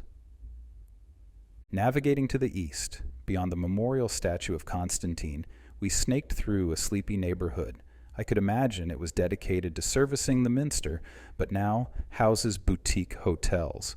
But there may be no better way to gain a full appreciation of the cathedral than from atop the nearby North City Wall. So impressive, in fact, it may be the single highlight of any trip to York. I already had the full wall experience in the morning, but it was nothing like this. As we walked, the city seemed to rotate around the central massive cathedral like a spinning record. Private manors, luxury guest houses, and garden restaurants rapidly occupied the foreground views, while the minster changed very little. At times it was urban, and at others, almost rural or pastoral. It was a voyeur's dream, peeking down into forbidden private residences and gardens. I lagged far behind the family to take scores of panoramic photos, and if they were annoyed with the pace, they would have been justified. After a short respite at our comfortable Airbnb, we set out to find dinner at one of our neighborhood pubs. We unfortunately abandoned the plan after striking out with two, because they surprisingly didn't serve children. This was disappointing because they were the most unique English pubs I had ever encountered. I learned that both are Grade 2 listed pubs, a historical significance, and preservation designation. The Golden Ball was on the corner next to our apartment, and while I wasn't able to do more than peek my head in, I could tell it was something like I'd never seen.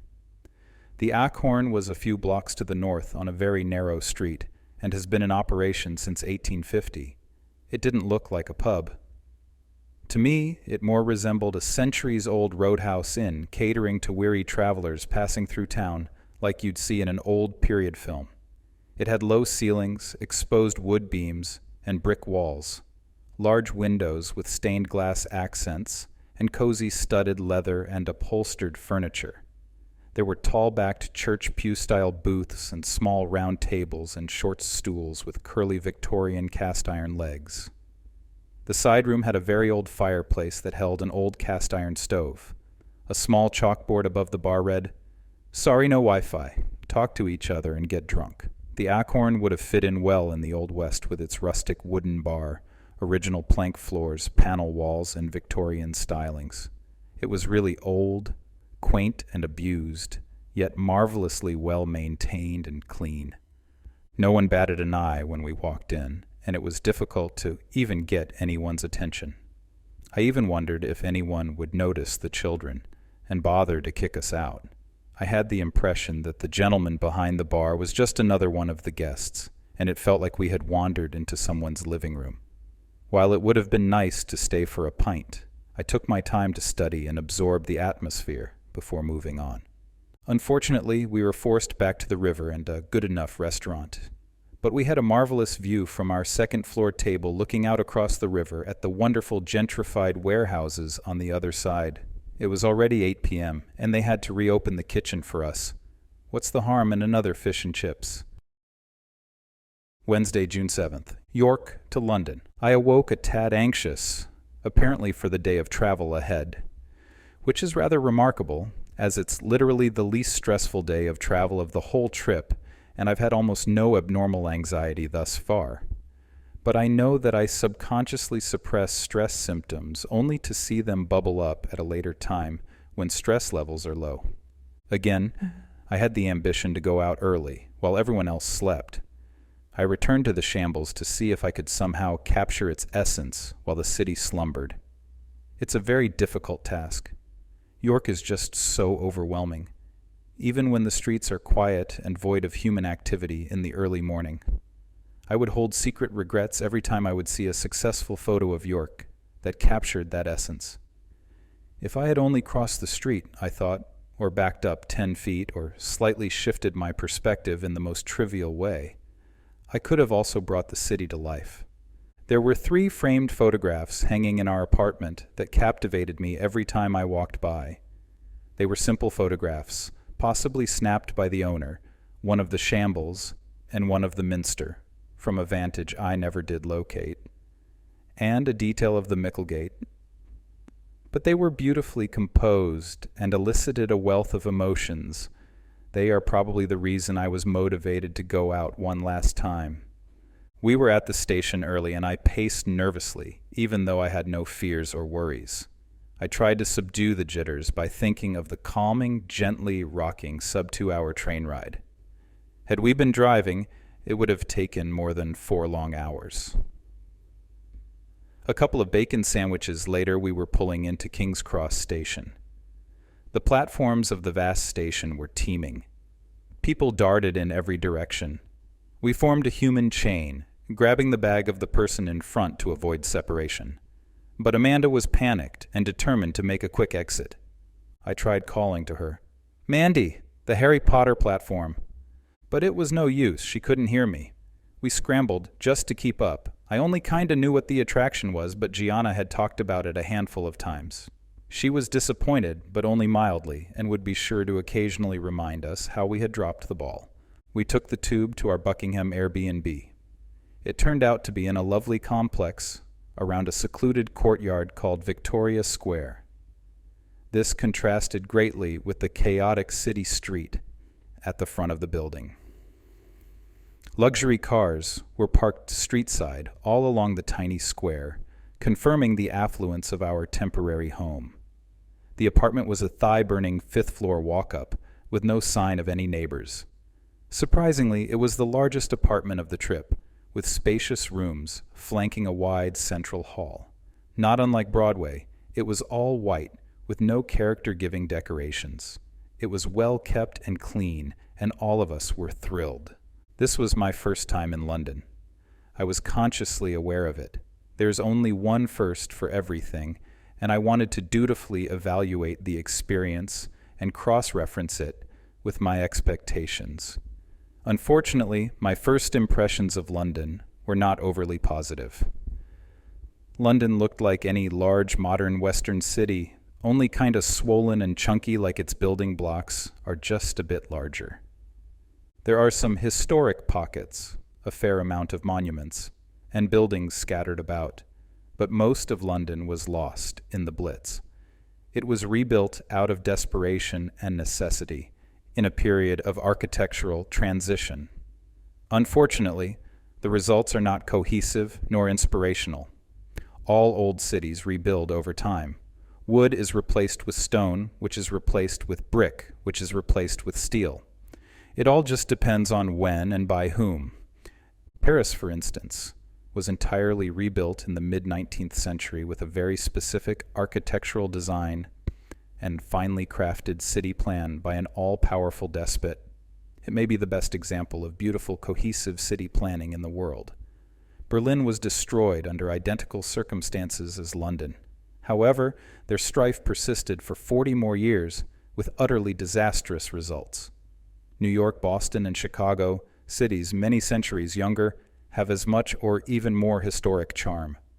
London is a vibrant, fun, and richly cultured city, but rather forgettable in many ways.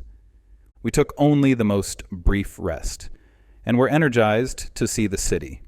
Our first stop? Buckingham Palace, of course, any dutiful tourist's top priority. But our reason was strictly proximity, as our flat was on Buckingham Palace Road just 2 blocks away. We would have 2.5 days in London and would be devoted full-time tourists, checking off the top attractions as promptly as possible. The palace gates weren't crowded, since the changing of the guard had long ended. In reality, There's not much of the palace to see through the tall, obstructive gates, but it still manages to impress. It feels colossal, and its grandeur is imposing. This is all aided by the large statue of Victoria on the vast, hardscape plaza. Buckingham Palace, check. We ducked down a quiet side street, a block off St. James Park, and into the Buckingham Arms pub for a late lunch. The Arms was a stereotypical Victorian London pub with a curvy glass facade, a rich wooden bar with lots of mirrors and wood paneling. To an American, the Old West saloon vibe was strong with all of the Victorian furnishings and fixtures. I felt downright relieved that it was mid-afternoon and the Arms was serving food, and were happy to serve the children. We sat at a unique half-high-top, half-booth table and dined on more pies and mash and a veggie burger for Lydia. We continued our first day's tour at, where else? Big Ben and Parliament. We gravitated towards the lovely green Parliament Square, a modest but history-rich lawn surrounded by A-level sites. Westminster Abbey immediately to the south, Westminster Palace immediately to the east-southeast, Big Ben immediately to the east, and the London Eye peeking over top of the buildings and the bronze statue of Winston Churchill to the northeast. I made my way to see the statue and was rather unimpressed. Churchill once said that if they ever erected a statue of him, he would want it to be electrified to prevent pigeons from perching on it. I don't know if it's true, but his round head was definitely pigeon-free. We spent a good 2 hours relaxing and playing in the square, soaking in the history. Gigi did handstands and Bobby fought invisible wars. A young girl befriended the twins and they ran circles around the park hand in hand. Thursday, June 8th. London. Unexpectedly, the day ahead of us would turn out to be the most successful and varied day of tourism we'd had since I can remember. It was actually pretty satisfying and definitely tiring. Being tourists has never been our preferred style of travel. Be a traveler, not a tourist, right? But sometimes there's too much to see and too little time, and London was entirely brand new. We started with a 10 a.m. scheduled tour of Westminster Abbey. I was already burned out on churches, and the idea of yet another was hardly exciting me. I don't know what my expectations were exactly, but the Abbey exceeded them all. While the rest will blend in my memory, Westminster will be clearly distinct. It's on par in size to other medieval cathedrals. I tried to remember it as the site of the coronations and weddings I've seen, but the connection just wasn't apparent. It's packed to the gills with stuff.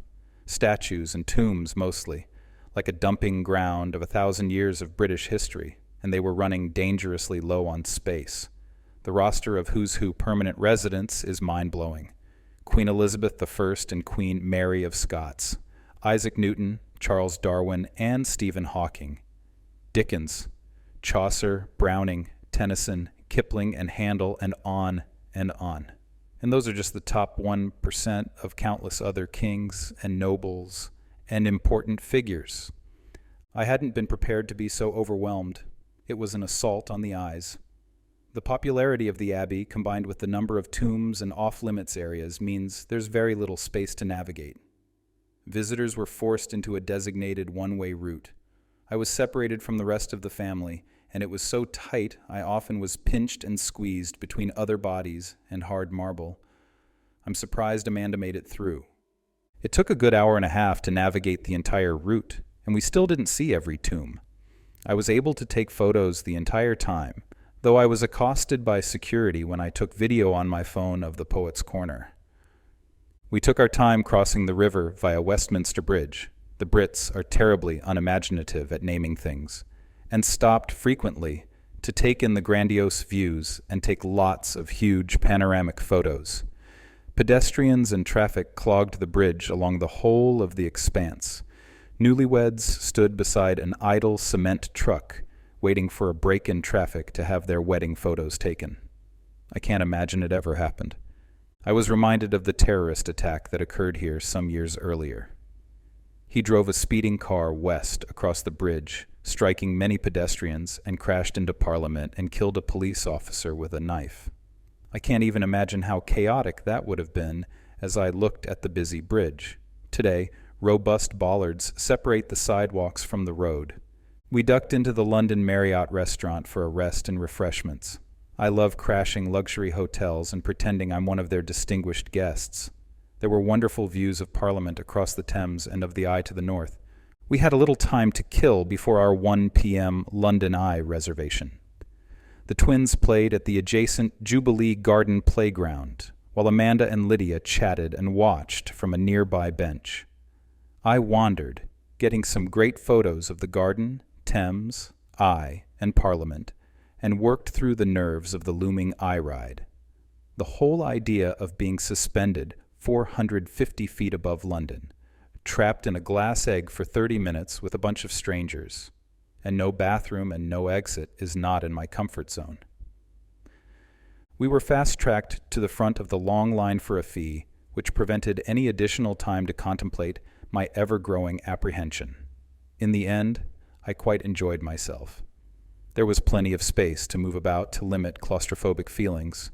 There was plenty of ventilated, cool air, and the near-total glass prevented feelings of being trapped.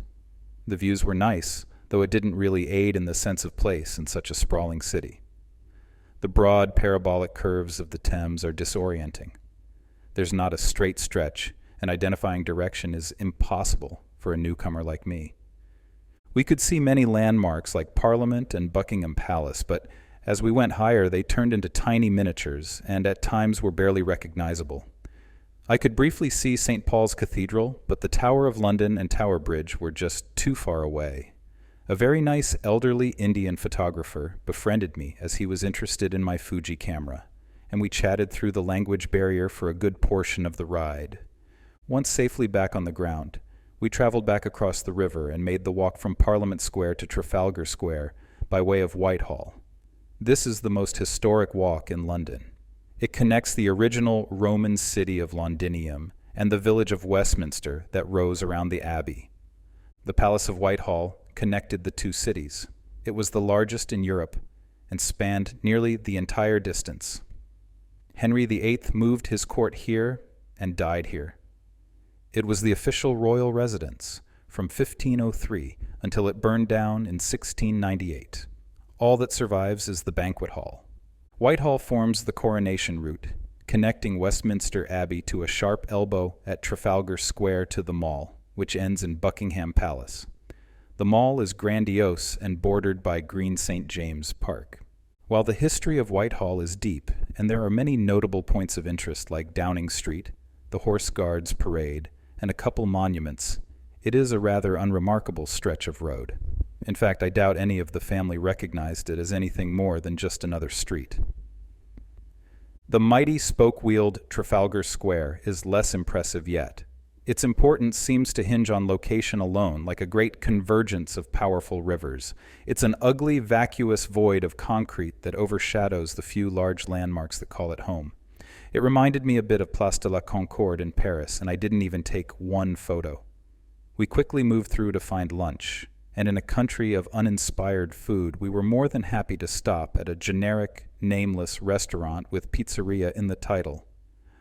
I've already forgotten everything about it. With bellies full, we returned to Trafalgar to tour the National Gallery. Along with the theatre and mudlarking, museums are one of London's true areas of excellence. We only had time for one, and we pretty quickly settled on the foremost art museum in the UK. Like all London museums, the National Gallery is free. We reserved time tickets online and simply walked in. No lines, no ticket counters, no cost. It really is a game-changing experience, after having suffered through the crowds in other European cities like Paris and Rome. We've had the privilege of seeing many of the world's great art museums, and like cathedrals, they mostly just run together, and the National Gallery will just be another. That being said, it is a fantastic museum. We happily wandered the long galleries and endless rooms for an hour and a half. I've often thought you could evaluate the merit of a museum by the amount of time one spends. The masters were well represented. The highlights for me personally include Da Vinci, Van Eyck, and Rembrandt, and the Impressionists, always a favorite of everyone, were ample. Van Gogh, Monet, Renoir, and so on. My dad likes to say, a bad day fishing is better than a good day at work. Well, I say any day spent in close proximity to the masters is better than most any other day. Not so catchy, but I'm working on it. Exhausted, and tanks filled with the satisfaction of accomplishment, we walked home and had dinner on the patio of a restaurant in a modern complex called Nova Food. It was rather nice, but also forgettable when buried in a day with so many memorable activities. Friday, June 9th, London Day 3. As wildly successful as the previous day was, the one ahead of us would turn out to be a mixed bag of some successes, fizzled expectations, pleasant surprises, and super chill decompression to bookend a busy 2 weeks. This was our last day, and it was bittersweet, if I may use a cringy idiom. We took the tube across the city to the Tower of London. Unfortunately, we bypassed many things I'd like to see. But the distances are just too large to dedicate any extra time. I had heard there was a very rare remaining section of the old Roman wall hiding in plain sight just outside the Tower Hill station, and I was definitely going to seek it out. It was impossible to miss, filling the view as we neared the top of the station steps. It wasn't small either, maybe 80 or so feet in length and 20 feet high. It's freestanding and still standing strong. As I looked at the soulless hotel rising on the other side of it, looking like a roadside Homewood Suites back home, and the brutalist concrete tube station, I have to admit, I failed to be inspired. And by the way, have you noticed that if a hotel has suites in the name, it's just a desperate effort to pretend they are more than a prefab panel box with a stale breakfast? Unfortunately, the 1900-year-old Roman ruin just looked like an old crumbling wall in the present context. Up until this very moment, I didn't actually know what the Tower of London was, and after visiting, I'm still not entirely sure I do yet. As the Brits often do, the tower is not the most accurately named monument. There is no single tower, but there are many smaller conical towers. ChatGPT tells me that in medieval times, the term tower could also refer to a building, or in this case, a keep. The scale of the whole complex is pretty impressive, and it looked good from outside, across the deep and wide moat where many acres of wildflowers bloomed. The Tower of London is essentially a castle, but without the classic castle buildings. A large moat surrounds 2 concentric rings of large walls with defensive towers. At the center of the expansive interior grounds is a large keep called the White Tower. This building is a cube shape, and while large, it is quite small in scale related to the grounds. After the conquest in 1066, William the Conqueror built the White Tower and a wall into the ruins of the original Roman wall. The walls were expanded many times in the 14th, and the complex remains relatively unchanged to what we see today. It's curious to me that the walls expanded, but the White Tower was left alone. So it is indeed very old, and that's pretty cool, even if it's far from the most impressive castle I've seen. When it was no longer needed for defensive purposes, it was turned into a notorious prison, for which it is well known today. There are some more modern buildings built into the inner wall. One of these holds the crown jewels of England. They are quite impressive as advertised, and a must-see. The rest of the complex is essentially a shell of empty rooms and underwhelming exhibits. There's almost nothing to do or see, literally aside from the crown jewels. They work really hard to market the legendary stories of the prison as a diabolical house of misery and torture. But even the smallest amount of inquiry will reveal only a handful of toothless urban legends and flimsy ghost stories. For example, the most notorious story is of the princes in the tower, who were 2 sons of the king imprisoned in the tower after his death by their uncle who assumed the throne. The boys later vanished. And that's where their boring story ends. In fact, the tower was not the most prolific prison. Torture was almost never used, and only 7 were executed in its 900-year history. So while they lean heavy on this dark persona, they don't have much to work with. But disappointments didn't hinder the fun. The twins loved chatting up the beefeater docents dressed in full costume, who I think were having more fun than the twins. They happily posed for photos with big smiles, Like at Edinburgh Castle, it was enjoyable just walking the grounds, and we got our day's steps in.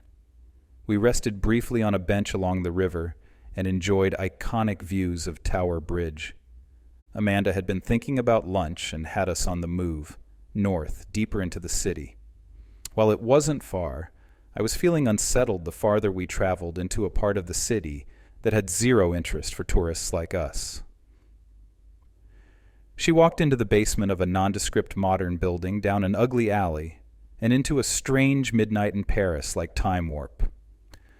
The Paris Grill was a proper 1930s-style Parisian restaurant that made me feel like I was in a movie. A handful of tables were filled with businessmen in suits having clandestine meetings. We were a sight for sore eyes, sweaty and covered in Tower of London dust, sporting shorts and cameras and with 3 children in tow. The waitstaff gave us huge grins, and we gave them an unexpected break from their normal daily routine. But they enthusiastically welcomed us. They brought us a beautiful board of pungent cheeses, fruit and jam, succulent croque-monsieur, and crispy French fries. It was by far, to a degree of hundreds, the best meal of the 2 weeks. Already the mixed bag day was a jumble in my head. It was certainly nothing like I expected it would be. We had the idea of taking a riverboat back to Westminster. I imagined the Bateau-Mouche ferries in Paris, a lazy open-air cruise with marvelous views of the slowly passing city. This was a wildly misguided train of thought. We waited longer than was comfortable for the boat, and when it came, it was far too overcrowded. The interior was covered by a glass dome roof that was clouded to the point of opaqueness, and it created a humid greenhouse effect. There were very few seats open, and the condition was stifling. The only other space was standing room in the corridor by the bathroom. The ferry stops were painfully long, and it took at least 3 times longer than the tube. When we finally got off, I was too relieved to be bitter nor disappointed. We shopped for picnic provisions and walked to St. James Park. Though largely unexceptional, the time was relaxing and kinda what all of us needed. The park was very green and lush, and Buckingham Palace peeked through the trees in the distance. It was a quiet, reflective ending to our long adventure. Saturday, June 10th, London to Columbus. Unlike our last time overseas, we had a wonderful experience getting to and going through Heathrow. It seemed almost empty and very eerie. The English politeness really shined. Bobby was still proudly wielding his plastic Warwick Castle sword and had it coolly sheathed in his backpack like a samurai. Unfortunately, frontline security promptly confiscated it. But in typical British hospitality, the security officer called for her plain-clothed supervisor, who entirely appreciated the hilarious absurdity of the situation. He joked with Bobby with expert-level charm, while he struggled to find someone that could identify the protocol that would get Bobby and his sword through security. A couple times I suggested we chuck it in the garbage and move on, but the security manager persevered. 30 minutes later, he found his clearance and for restitution, personally escorted us through security, skirting all of the formal queues. The flight to London was the most miserable experience I can remember having on a flight, which is quite an accomplishment. From the moment I sat in the British Air seat, I could tell this was going to be a very different experience. The few extra inches between the seat in front of me made all the difference in the world, and I could sit normally with my knees straight. There would be no need for crudely spreading my knees, nor placing them in the aisle. We welcomed the airline-size full English breakfast, which, to be honest, has a lot of serious red flags, but I appreciated the level of care. There was plenty not to be excited about with Britain. I've complained ad nauseum about the food, and even drink, the grimy cities, and the boring similarities to home. But of course, there certainly were things to be excited about. At the top of the list are the people. It can be easy to praise France over and over, but eventually you have to talk about the French people. The Brits, on the other hand, could not be more polite, even beyond what their stereotype precludes. The main attractions didn't disappoint even when they felt on the hollow side. Every cathedral, castle, historic neighborhood, monument, and hike all shined. The natural beauty of the Lakes District and Hadrian's Wall was refreshing and exceeded expectations. The train system was wonderful and a welcomed relief after the stress of car travel. But even the driving was a positive experience when all said and done, and even fun. Accommodations were also a huge success, with the charm overload of Bath setting the bar for all apartments from here on out. Did I find the mystic Britain of my fantasies? I think in many ways I did. First and foremost, at Castleriggs Dramatic Theatre and at Hadrian's Wall, and at the Glastonbury Abbey, but also, somewhat unexpectedly, in urban locations like every thatched Cotswold village, and in the shambles and at the House of the Trembling Madness. And I know that much more can be found by scratching deeper at the ancient soil and veering just off the main paths. The reservations I had for certain aspects of Britain still remain, but I've now added a newfound interest for whole new facets of the British Isles, and am already harboring new appreciation for the mysteries of Scotland and Ireland. I don't know how the family feels, but I could definitely see returning for expanded adventures.